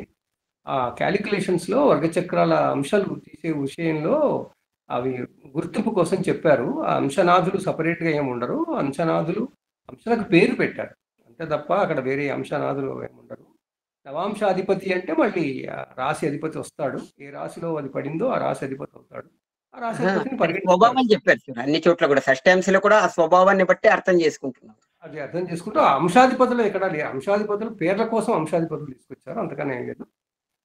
ఓకే, తర్వాత ఇంకా శ్రీనివాసరావు గారు తొందరగా చేయండి, ఎందుకంటే మనకి అసలు వర్గ చక్రాలు బుక్ రాసినటువంటి వరప్రసాద్ గారే మన దగ్గర ఉన్నారు ఇవాళ. వారితో మనం చెప్పించుకుందాం. లేదు గురుగారు, నమస్తే. లేదు ఇప్పుడు మేడం గారు కొన్ని పాయింట్స్ నవాంశ గురించి చెప్పుకున్నారు. అవి రాసుకున్నాను అన్నారు. కొంచెం అవి ఏవైనా మాకు అవైలబిలిటీ అవుతాయా అని అడుగుదాం. అయితే అవకాశం రికార్డెడ్ ఉంటుంది కాబట్టి రికార్డెడ్ వినండి దయచేసి. మేడం ని మనం రాసి పెట్టమని కూడా చెప్దాం, రిక్వెస్ట్ చేద్దాం. అదేమన్నా మన గ్రూప్ లో పెట్టగలుస్తారా అని రిక్వెస్ట్ అంతే, అవకాశం ఉంటే. వాళ్ళు రాసి పెట్టారు కాబట్టి పెడతారు, మేడం పెడతారు. Thank you. వరప్రసాద్ గారు స్వాగతం. స్వాగతం సార్, స్వాగతం. శ్రీ గురుభ్యో నమ, శ్రీమాత్రే నమ. ఇంకా ఎవరో మాట్లాడేవాళ్ళు, నాగకుమారి గారు, సత్యనారాయణ గారు, వాళ్ళు కూడా మాట్లాడమనండి. వాళ్ళు అది చెయ్యెత్తారు కానీ ముందు మీరు మిస్ అయిపోతారు, లేకపోతే మీకు టైం ఉండదు. ఏముంది, ఇంకోసారి కలుద్దాం సార్. ఏముంది, మాట్లాడండి సార్. సభాయ నమ.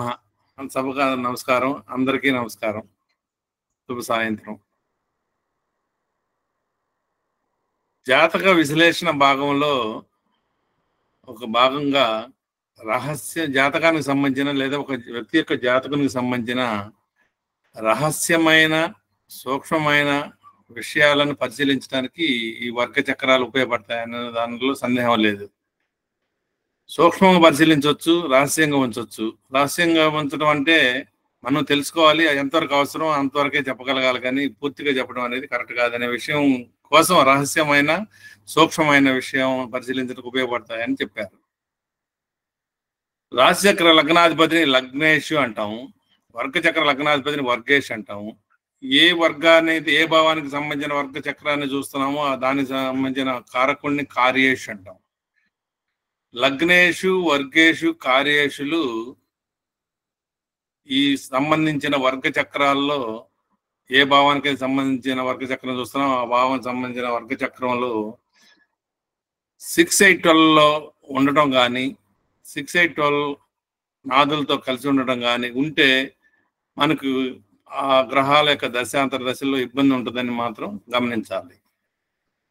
అదేవిధంగా రాశిచక్ర లగ్నము, ఏ వర్గ చక్రం అయితే చూస్తున్నాం ఆ వర్గ చక్రం యొక్క లగ్నము 311 యాక్సిస్ ఉంటే ఆ వర్గ చక్రానికి సంబంధించి ఆ భావానికి సంబంధించిన ఇబ్బందులు మనకి ఎలాంటి ఇబ్బందులు ఉండవని గమనించవచ్చు. అట్లా కాకుండా 212 యాక్సిస్ కానీ 6, 8 యాక్సిస్ కానీ ఉంటే మాత్రం ఇబ్బంది అని గ్రహించాలి. అదేవిధంగా 1, 7 కానీ 4, 10 కానీ 1, 5, 9 యాక్సిస్లో ఉంటే సమ ఫలితాలని అద్భుతంగా అయితే ఉండవు, సమ ఫలితాలు అనే విషయాన్ని గమనించాలి. తర్వాత హిందూ లగ్నం అనేది విశేషంగా ఫలితాలు ఇస్తుంది. రాశిచక్రం లగ్నానికి హిందూ లగ్నం కనిపెట్టి ఆ లగ్న అధిపతి నవాంశ వర్గ చక్రంలో 6, 8, 12లో ఉంటే మాత్రం ఇబ్బందులు ఉంటాయి. హిందూ లగ్నం అంటే ఒక వ్యక్తికి సంబంధించిన అన్ని విషయాల్లో అభివృద్ధినిచ్చే గ్రహం అని అర్థం. అదేవిధంగా అన్ని భావాలకు కూడా హిందూ లగ్నాన్ని కనిపెట్టవచ్చు. లగ్నానికి హిందూ లగ్నం రెండో భావానికి హిందూ లగ్నం 2, మూడో దానికి హిందూ లగ్నం 3, 4 హిందూ లగ్నం 4, 5 దానికి హిందూ లగ్నం 5. ఆ విధంగా 12 భావాలు కూడా హిందూ లగ్నంగా కనిపెట్టి ఏ భావానికి సంబంధించిన వర్గ చక్రంలో ఆ భావానికి సంబంధించిన హిందూ లగ్నాధిపతి ఎలా ఉన్నాడని పరిశీలిస్తే కూడా దాని అభివృద్ధి మనకి అర్థమవుతుంది. హిందూ లగ్నం కనిపెట్టడానికి మనకు గ్రహాలు కళలు ఇచ్చారండి.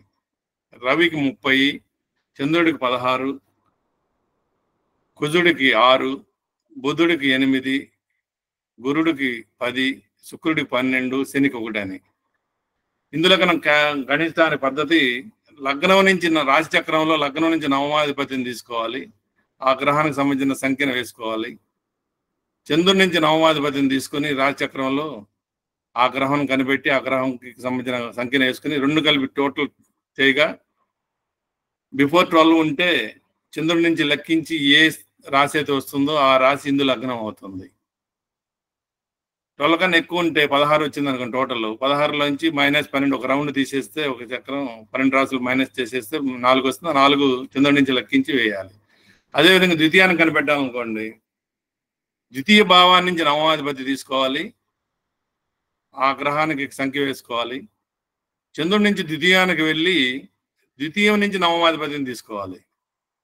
ఆ టోటల్ వచ్చే సంఖ్యను అబౌట్ 12 అయితే -12 చేసుకుని మిగిలిన సంఖ్యను చంద్రుడి నుంచి 2వ భావానికి వెళ్ళి ఆ 2వ భావం నుంచి గణించి వేస్తే మీకు హిందూ లగ్నం 2 వస్తుంది. అంటే ధనస్థానానికి హిందూ లగ్నం వస్తుంది. అదేవిధంగా దశమాన్ని కనిపెట్టవచ్చును, లాభాన్ని కనిపెట్టవచ్చును. ఇదే పద్ధతిలో ఇందు లగ్నం విశేషమైన ఫలితాలు వస్తాయి. ఆ గ్రహం ఇందు లగ్నాధిపతి ఏ భావానికి సంబంధించి ఇందు లగ్నాధిపతి ఉన్నాడో ఆ ఇందు లగ్నాధిపతి దశాంతర దశలో మిరాకిల్స్ జరిగేదానికి కూడా అవకాశం ఉంది. ఇంతకుముందు ఎవరో గురువు గారు చెప్పారు, నాకు గుర్తుంది. పివి నరసింహారావు గారు ప్రైమ్ మినిస్టర్ ఎట్లా అయ్యారని చెప్పి అందరూ తలబట్టుకుంటుంటే ఆయన ఇందు లగ్నాధిపతి దశ అంతర్దశలో ఆయన ప్రైమ్ మినిస్టర్ అయ్యారని చెప్పి నిర్ధారణకు వచ్చారని గురువు గారు చెప్తే విన్నాను. అది కూడా మనం పరిశీలించవచ్చును. లగ్నేషు వర్గేషు కార్యేషు ముగ్గురు కూడా వర్గ చక్రాల్లో కేంద్రాల్లో కానీ కోణాల్లో కానీ లాభస్థానంలో కానీ ఉంటే ఉన్నతమైన ఫలితాలు వస్తాయి. అదేవిధంగా ఈ మూడు గ్రహాలు ఒకరికొకరు 311 యాక్సిస్ లో ఉంటే ఇంకా అత్యున్నతమైన ఫలితాలు వస్తాయని చెప్పి భావించాలి. ఈ నవాంశ నుంచి మనము నవనవాంశ పద్ధతి అని ఒకటి తీసుకున్నాము. అది బర్త్ టైం రెక్టిఫికేషన్ బాగా ఉపయోగపడుతుంది. లగ్న లాంగిట్యూడ్ ఇంటూ 81 నవనవాంశ అంటే 9 × 9 81. లగ్న యొక్క స్ఫుటాన్ని 80% గుణించగా వచ్చే విలువని ఒక చోట వేసుకుని అది ఏ స్ఫుటం వస్తుందో, ఏ రాశి వస్తుందో, ఏ నక్షత్రం వస్తుందో అది రికార్డ్ చేసుకోవాలి. అదేవిధంగా చంద్రస్ఫుటాన్ని 81% గుణించి వచ్చే స్ఫుటం ఏదైతే వస్తుందో ఆ స్ఫుటం రాసి ఆ నక్షత్రాన్ని ఒకసారి వేసుకుని ఈ 2 నక్షత్రాలు ట్రైనల్ నక్షత్రాల్లో కనుక వస్తే గివెన్ బర్త్ టైం కరెక్ట్ అని, లేదంటే లగ్న డిగ్రీస్ని కొంచెం టైం అడ్జస్ట్ చేసుకుంటూ కరెక్ట్ చేసుకోవడానికి ఉపయోగపడుతుంది అనేది మాత్రం చెప్పగలం. తర్వాత సప్తాంశ విషయంకి వచ్చేసరికి బీజస్ఫుటం క్షేత్రస్ఫుటం విశేషంగా మనం గణించవచ్చును. ఒక భార్యాభర్తలు దంపతులు సంతానం కలగట్లేదని డాక్టర్ దగ్గరికి వెళ్తే టెస్ట్ చేసి అబ్బాయిలో ప్రాబ్లం ఉంది లేదా అమ్మాయిలో ప్రాబ్లం ఉంది విషయాన్ని మనం కూడా చెప్పొచ్చు అండి. ఒక 5 నిమిషాలు మనం చెప్పొచ్చు. అది అబ్బాయికి అయితే బీజస్ఫుటం, అమ్మాయికి అయితే క్షేత్రస్ఫుటం క్యాల్కులేట్ చేసి ఆ స్ఫుటం అబ్బాయికి అయితే బేసి రాశి రావాలి. అది రాశిలోను నవాంశలోను సప్తాంశలోను బేసి రాశి వస్తే మాత్రం అబ్బాయిలో ప్రాబ్లం లేదని, అమ్మాయికి సరిరాశులు వస్తే మాత్రం ఈ 3 అంశాలు రాశిలోను నవాంశలోను సప్తాంశలో మూడిట్లో వస్తే అమ్మాయికి ప్రాబ్లం లేదని, 3 కనుక సరిరాశులు అమ్మాయికి రాకపోయినా అబ్బాయికి 3 బేసి రాశులు రాకపోయినా వారిలో ఏదో ప్రాబ్లం ఉందని, అది ఏ స్ఫుటం వస్తుందో ఏ రాశికి వస్తుందో ఆ రాశిలో ఉన్న గ్రహం సంబంధించిన కారకత్వాల్లో వాళ్ళకి ఆ ఇబ్బంది ఉందని, ఆ ఇబ్బందిని మనం దానికి రెమెడీ ద్వారా మనం సరి చేసుకునవచ్చును. బీజస్ఫుటం క్షేత్రస్ఫుటం ముఖ్యంగా సప్తాంశ విషయంలో బాగా ఉపయోగపడుతుంది. తర్వాత చతుర్వింశాంశ విషయంలోకి వచ్చేసరికి ఒక వ్యక్తి ఏ లైన్లోకి వెళ్తే బాగా రాణిస్తాడు, ఏ విద్యను చదివితే బాగా రాణిస్తాడనే దానికి చతుర్వింశాంశ వర్గ చక్రం లగ్నాధిపతి ప్రథమంగా రోల్ ప్లే చేస్తాడు.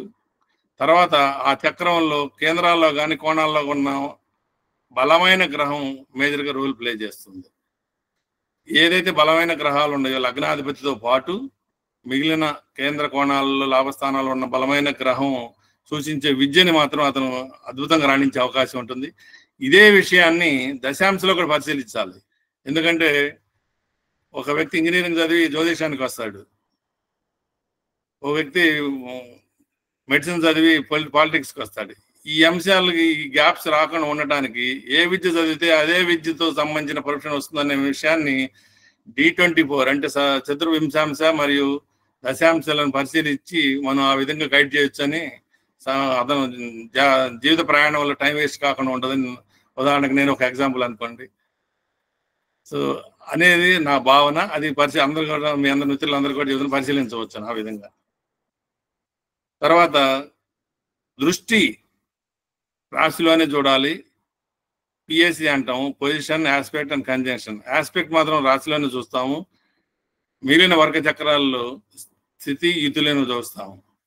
ఇంతకుముందు వారు ఏఎస్ ప్రసాద్ గారు ఎవరో రామశర్మ గారు ప్రస్తావించారు, రాశ్యానాథుడు అధిపతులు రోలు ఉండదా అని. ఉదాహరణకు రాశిలో దశమాధిపతి దశాంశలో ఏ రాశిలో ఉన్నాడో ఆ రాశ్యాధిపతి కూడా మేజర్ రోల్ ప్లే చేస్తాడు అతని యొక్క ప్రొఫెషన్కి. అది కూడా మనం గ్రహించాలి. అదేవిధంగా అన్ని వర్గ చక్రాలుగా ఆ విషయాన్ని పరిశీలించవచ్చు అని చెప్పడానికి వారు అడిగిన ప్రశ్నకి సమాధానం. మూల త్రికోణాన్ని రాశిలోని మాత్రమే చూడాలి, మిగిలిన వాటిలో చూడకూడదు. మిగిలిన వర్గ చక్రాల్లో స్వక్షేత్రము, మిత్రక్షేత్రము, ఉచ్చక్షేత్ర మొదలైన అంశాలు మాత్రమే చూడాలి. రాశిలోని భావాల సంఖ్య, భావాలు 12 భావాలు ఎలా పరిశీలిస్తామో ప్రతి వర్గ చక్రాన్ని కూడా లగ్న భావము, ద్వితీయ భావము, తృతీయ భావం, చతుర్థ భావం అనే అంశాలకు వాటి విడివిడిగా కారకత్వాలు అనే అవి కూడా మనం తెలుసుకుంటే చాలా విశేషంగా మనం జాతకాన్ని విశేషంగా పరిశీలించవచ్చు.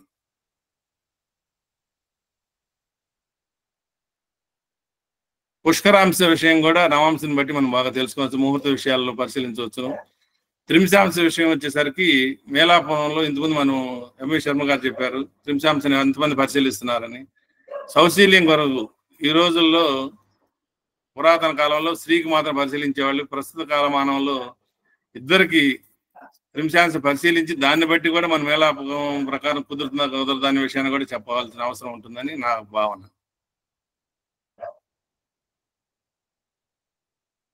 అంతే, జస్ట్ చెప్పగలిగాను. ఇంక మరలా అవకాశం వచ్చినప్పుడు ఇంకా ఎక్కువ విషయాలు తెలుసుకుందాం. ఈ అవకాశం ఇచ్చిన అందరికీ ధన్యవాదాలు. చాలా చాలా ధన్యవాదాలు సార్. మీరు వర్గచక్రాల పుస్తకం నిజానికి ఒక పుస్తకం, వీరి పుస్తకం మాత్రమే అవైలబుల్ ఉందండి. నిజం చెప్పాలంటే చాలా కాంప్రిహెన్సివ్ బుక్ సార్ది. వారి జ్యోతిర్వాణి స్వయంగా మనం వినగలిగే అదృష్టం మనకు కలిగింది. చాలా చాలా ధన్యవాదాలు సార్. అమ్మ నాగకుమార్ గారు 2 నిమిషాలు చెప్పండి.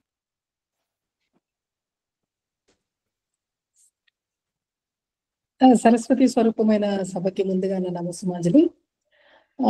వర్గ చక్రాల విషయానికి వస్తే నేను చదువుకున్న పుస్తకంలో నుంచి గురువు గారే వచ్చి మొత్తం చెప్పేశారు. నేను అదే చదువుకుని చెప్తామని ప్రిపేర్ అయ్యాను. అక్కడికి కొంచెం చిన్నవి చెప్తాను. అయితే ముఖ్యంగా అన్ని వర్గ చక్రాలు ప్రతి జ్యోతిష్కుడికి తెలిసి ఉండాలి. అయితే మనం ప్రతి ఒక్కరికి ప్రతి చక్రం ఉపయోగించక్కర్లేదు. సంతానలేమి సమస్యతో వచ్చిన వాళ్ళకి సప్తాంశ వర్గ చక్రాన్ని చూస్తాం. ఏదో వైద్యపరమైన ఇబ్బందులతో వచ్చిన వాళ్ళకి ద్రేకాణ వర్గ చక్రం చూడొచ్చు. అయితే అందరికీ తప్పనిసరిగా చూడాల్సింది ఏంటి అంటే నవాంశ వర్గ చక్రం. మీరు ఒక 30 ఏళ్ల క్రితం 40 ఏళ్ల క్రితం ఎవరైనా వస్తే ఆ జ్యోతిష్కుడి దగ్గరికి వాళ్ళకి తీసుకొచ్చేవాళ్ళు, ఒక జన్మపత్రిక ఉంది మా దగ్గర అని చెప్పి తీసుకొచ్చేవాళ్ళు. దాంట్లో ఒక పక్కన రాశి చక్రం, ఒక పక్కన నవాంశ చక్రం చేత్తో వేసిందే ఉండేది. అంటే అంత ఇంపార్టెంట్ నవాంశ వర్గ చక్రం. అంటే అది ఒక ఎక్స్రే లాంటిది. గ్రహాలు ఎంత బలంగా ఉన్నాయి అని రాశి చక్రంలో చూసి మాత్రమే కాకుండా తప్పనిసరిగా నవాంశ వర్గ చక్రంలో చూసి నిర్ధారణకు రావాలి. రాశి చక్రంలో బాగున్నప్పటికీ నవాంశ వర్గ చక్రంలో బాగుండకపోతే ఆ గ్రహం ఫలితాన్ని ఇవ్వదు. ఉదాహరణకి మీకు చిన్న ఉదాహరణ ఇస్తాను, ఎందుకంటే ఆయన నాకు 2 నిమిషాలు టైం ఇచ్చారు కాబట్టి. చిరంజీవి గారి జాతకంలో సినిమా హీరో, కథానాయకుడు, వారి జాతకంలో శనైశ్వరుడు ఉచ్చ స్థితిలో ఉన్నాడు తులారాశిలో రాశి చక్రంలో. కానీ మనం నవాంశ వర్గ చక్రం చూసినప్పుడు ఆయన నీచ స్థితిలోకి వెళ్ళారు. సో అందువల్లే ఆయన ఈ రాష్ట్రానికి చీఫ్ మినిస్టర్ కాలేకపోయారు. అది ఒక వివరణ. ఇకపోతే ఈ నవాంశలో మనకి ముఖ్యమైనవి పుష్కరాంశ. ఇప్పుడు మనకి పెళ్లిళ్ళ సీజన్ కాబట్టి అందరికి ఇళ్లలో పత్రికలు వస్తూ ఉంటాయి. పుష్కరాంశ ముహూర్తమునందు అనే ఒక పదం వస్తుంది. అది చూడండి. అది చూడటం అంటే నిత్య జీవితంలో మనం జ్యోతిషాన్ని ఒక పార్ట్ చేసుకుని చదువుతూ చూస్తూ వెళ్తుంటేనే మనకి అది పూర్తిగా వంటబడుతుంది. సో ఏది పుష్కరాంశ అయింది, వీళ్ళు ఎలా ముహూర్తం పెట్టారు, మీకు వీలైతే అలాంటి పత్రికల్లో చూస్తూ ఉండండి. అప్పుడు మనకి జ్యోతిషం చాలా బాగా అలవాటు అవుతుంది. ఇంకొకటి నవాంశ అనే దీంట్లో చూసి అక్కడ సప్తమాధిపతి ఏ దిక్కులో ఉన్నాడో అక్కడి నుంచి కళత్రం వచ్చే అవకాశం ఉంది అని కూడా ఒక రకంగా మనము ప్రిడిక్షన్ ఇవ్వచ్చు. సో ఇలా ఒక్కొక్క వర్గ చక్రం ఒక్కొక్క విషయానికి, ఇందాక గురువు గారు చెప్పినట్టు D24 పిల్లల ఎడ్యుకేషన్ ఎలాంటిది, 10th క్లాస్ తర్వాత మన దగ్గరకు వస్తారు, ఏ గ్రూప్ తీసుకోమంటారండి, బాబుకి మ్యాథ్స్ లో 100 వచ్చాయి కానీ డాక్టర్ అవుతా అంటున్నాడు, ఇలా వస్తారు. సో వాళ్ళకి D24 చూడాలి. అట్లా ఒక్కొక్కళ్ళకి ఒక్కొక్క అవసరాన్ని బట్టి వర్గ చక్రాలు చూస్తూ వెళ్ళాలి. ఇంకా త్రింశాంశ వర్గ చక్రం అయితే ఇప్పుడు స్త్రీలకి చూడట్లేదు, పురుషులకి చూడట్లేదు, ఎవరికి అవసరం లేదు. అది కూడా అది నా భావన. థ్యాంక్ యూ సార్, ఇలాంటి చక్కటి అవకాశం ఇచ్చినందుకు గురువులకి ధన్యవాదాలు. ధన్యవాదాలమ్మా. జ్యోతిష్కుడు ఎప్పటికప్పుడు అప్డేట్ కావాలి, తర్వాత మోడర్న్ గా ఉండాలి. అందువల్ల నాగకుమార్ గారు చెప్పినట్టు మనం అన్ని కరెక్ట్ గా చూసుకోవాలి. కాకపోతే కొన్ని జ్యోతిష సూత్రాలే మనకి ఒకసారి అందరికీ ఇలా అవుతున్నప్పుడు జ్యోతిష సూత్రం ఏం పనిచేస్తుందని కూడా అనిపిస్తుంది. సరే, కాలం మారింది, సంతాన సంఖ్య మారింది, తర్వాత సొసైటీలో మన కాంప్రహెన్షన్ మారింది, ఐడియాలు మారాయి, ఎన్నో మారాయి. వాటన్నింటినీ మరి గ్రహాలు ఎలా మనకి చూపిస్తాయో మనం ఎప్పటికప్పుడు నేర్చుకుంటూ ఉండాలి. మనం ఇందుకోసం అందరం నేర్చుకుంటూనే ఉండాలి. చాలా చాలా ధన్యవాదాలు. గురువు గారు బహుశా అవైలబుల్ ఉంటారని అనుకుంటున్నాను. గురువు గారు కమలాకర్ శర్మ గారు మీ ముగింపు జ్యోతిర్వాణి వినిపించమని కేవలం చేతులు ఎత్తించారు. చెప్పండి. చంద్ర అని ఉంది. ఎవరు ఏమైనా అడుగుతారండి? నమస్కారం అండి. ఈ వర్గ చక్రాలకు సంబంధించిన పుస్తకం ఎక్కడ లభిస్తుంది? ఆ పబ్లిషర్ వివరాలు చెప్పగలరని నేను మనవి. పెడతానండి, దాంట్లో నేను పెడతాను. అట్లాగేనండి. ఈ మారుతి గారి నుంచి కూడా మనం గ్రూప్లో ఉన్నారు కదా, గ్రూప్లో ఉన్నానండి. గ్రూప్లో పెడతాను. తర్వాత నేను పెట్టిన మన పీపీటీ వెనకాల ఇచ్చాను. 3 పుస్తకాల అవైలబిలిటీ దాంట్లో పెట్టాను. తర్వాత సత్యనారాయణ గారు చెప్పండి. సత్యనారాయణ గారు మీరు చేతి ఉంచారు, కనపడడం లేదు, వినపడడం లేదు. ఆ గురువు గారు వరప్రసాద్ గారు ఉన్నప్పుడే వారు రాసిన పుస్తకంలో ఉన్న సందేహాలను నేను అడగాలనుకున్నాను. వారు సభలో ఉంటే మరీ అదృష్టమేను. అయితే ఆ గురుగారు నమస్కారం. నమస్కారం.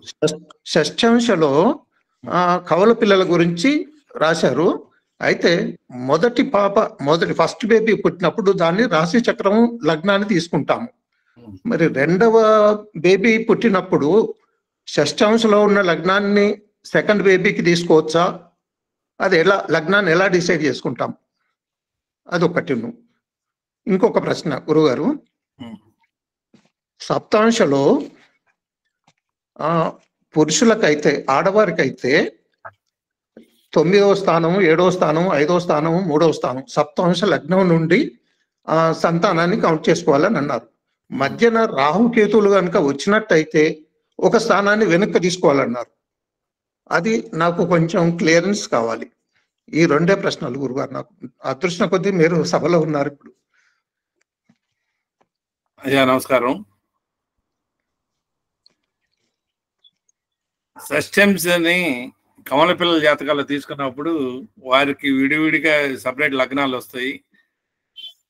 ఆ షష్ఠంశ వర్గ చక్రాన్ని రాశి చక్రంగా భావించి ఇండివిజువల్ గా పరిశీలన చేసి మనం విశ్లేషణ ఫలితం చేయటం వల్ల వారి విరివిరికి జాతక ఫలాలు మనం అందించవచ్చును. అంతేకాని రాశి షష్ఠంశ తీసుకోవాల్సిన అవసరం. రాశి మాత్రం ఒకటే విధంగా ఉంటుంది. ఇద్దరికి అందులో డిఫరెంట్ లగ్నాలు వస్తాయి, డిఫరెంట్ భావాలు వస్తాయి, డిఫరెంట్ గ్రహస్థితి వస్తుంది. దాన్ని మనం పరిగణలోకి తీసుకుని విడివిడిగా పరిశీలించవచ్చు. రెండో అంశం, స్త్రీలకి సప్తాంశలో రాహువు తీసుకుంటే ఒక అడుగు అంటే అబార్షన్స్ అయ్యే అవకాశం ఉంటుంది కాబట్టి ఒక స్థానం వెనక్కి తీసుకోవాల్సిన భావంతో మనకి గ్రంథాల్లో చెప్పబడింది. అదే విషయాన్ని నేను పొందుపరచడం జరిగింది. మరి గురుగారు ఇప్పుడు షష్ఠాంశలో మరి లగ్నాన్ని ఫస్ట్ బేబీకి ఎలా తీసుకోవాలి, సెకండ్ బేబీకి ఎలా తీసుకోవాలి? వాళ్ళు పుట్టిన టైం ఉంది. 9 గంటల 55 నిమిషాలకి ఇప్పుడు పుట్టాడు అనుకోండి, దానికి లగ్నం ఒకటి వస్తుంది. 9:57కి 58కి పుడితే ఇంకో లగ్నం వస్తుంది. రాశి చక్రంలో time, date of birth, time of birth, place of birth వేసేటప్పుడు టైమ్ ఆఫ్ బర్త్ 9:55 వాళ్ళకి వేస్తాం, ఇంకోటి 9:58 వేస్తాం. వేస్తే ఇద్దరికి సపరేట్గా వచ్చేస్తాయి షష్ఠాంశ వర్గ చక్రాలు. అది రాశి చక్రంలో అయితే రాదు. రాశి చక్రంలో రాదండి, అది సపరేట్ గా వస్తాయి. షష్ఠాంశలో వస్తుంది. సత్యనారాయణ గారు విడివిడిగా వచ్చేస్తాయి లగ్నాలు సపరేట్. లగ్నం కౌంట్ చేయము, రాశి చక్రంలో లగ్నం కౌంట్ చేయము. షష్ఠాంశ వర్గ చక్రం వేసుకొని దాని ప్రకారం చేస్తారు. ధన్యవాదాలు గురుగారు. చాలా మంచి టాపిక్, మంచి గ్రంథం మాకు అందించారు గురుగారు. చాలా సంతోషం. ఎన్నో రోజుల నుంచి నేను వెయిట్ చేస్తున్నాను ఈ టాపిక్ ఎప్పుడు వస్తుందా అని చెప్పాను. అదృష్టం కొద్ది వాళ్ళు వచ్చింది. గురువు గారు కూడా సభలోనే ఉన్నారు. చాలా ధన్యవాదాలు. చాలా సంతోషం. ఓకే, గురుగారు కమలాకర్ శర్మ గారు మీ ముగింపు జ్యోతిర్వాణి వినిపించవలసిందిగా ప్రార్థిస్తున్నాను.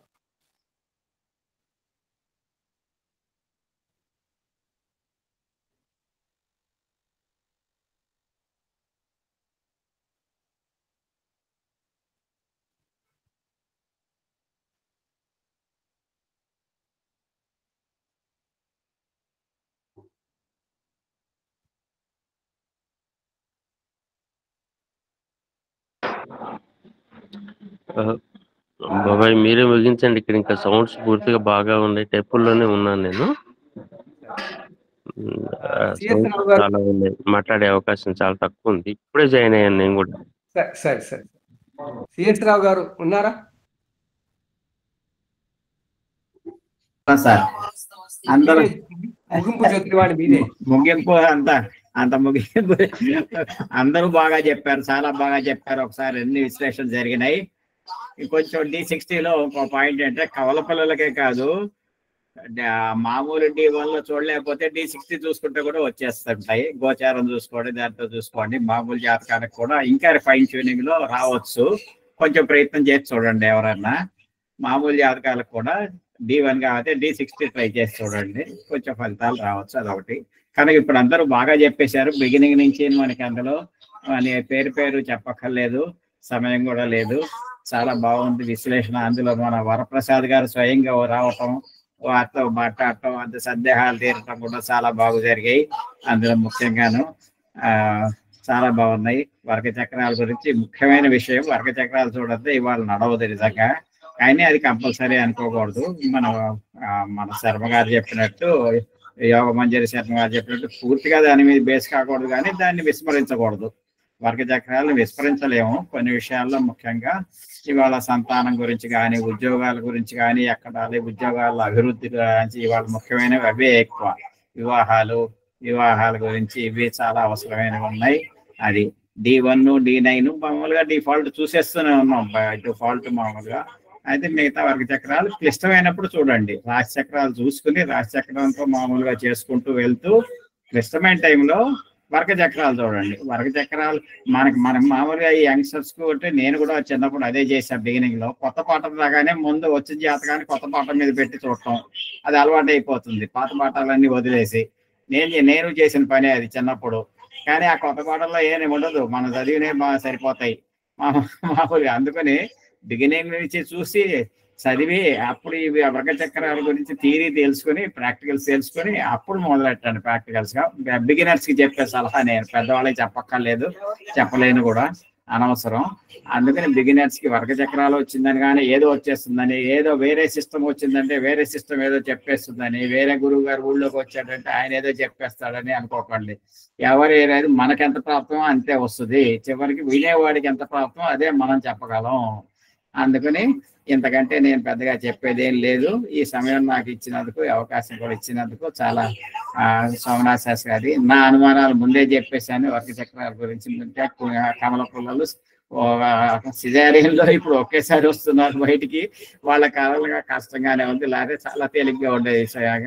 వాళ్ళలో తేడాలు కనిపిస్తూ ఉంటాయి ఒక్కోసారి. అట్లా రకరకాలుగా వస్తున్నాయి. భక్తులు కూడా రకరకాలుగా తయారవుతున్నాయి, వస్తున్నారు. ఈ అవకాశం ఇచ్చినందుకు చాలా సంతోషం. సోమనాథ్ గారి మరోసారి థ్యాంక్స్. సభకు అందరికీ చాలా నమస్కారాలు. కమలాక్ష శర్మ గారు వింటూనే ఉన్నారు. గురువు గారికి ముందు నమస్కారం చెప్పాలి నేను. వారు నాకు ఈ అవకాశం ఇచ్చారు. గురువు గారు, అమ్మవారు ధన్యవాదాలు. ధన్యవాదాలు. సభకు నమస్కారాలు. శుభరాత్రి. శుభరాత్రి. శుభరాత్రి. అందరికీ శుభరాత్రి. నమస్కారాలు సార్. శుభరాత్రి. నమస్తే. శుభరాత్రి. నమస్కారం సార్.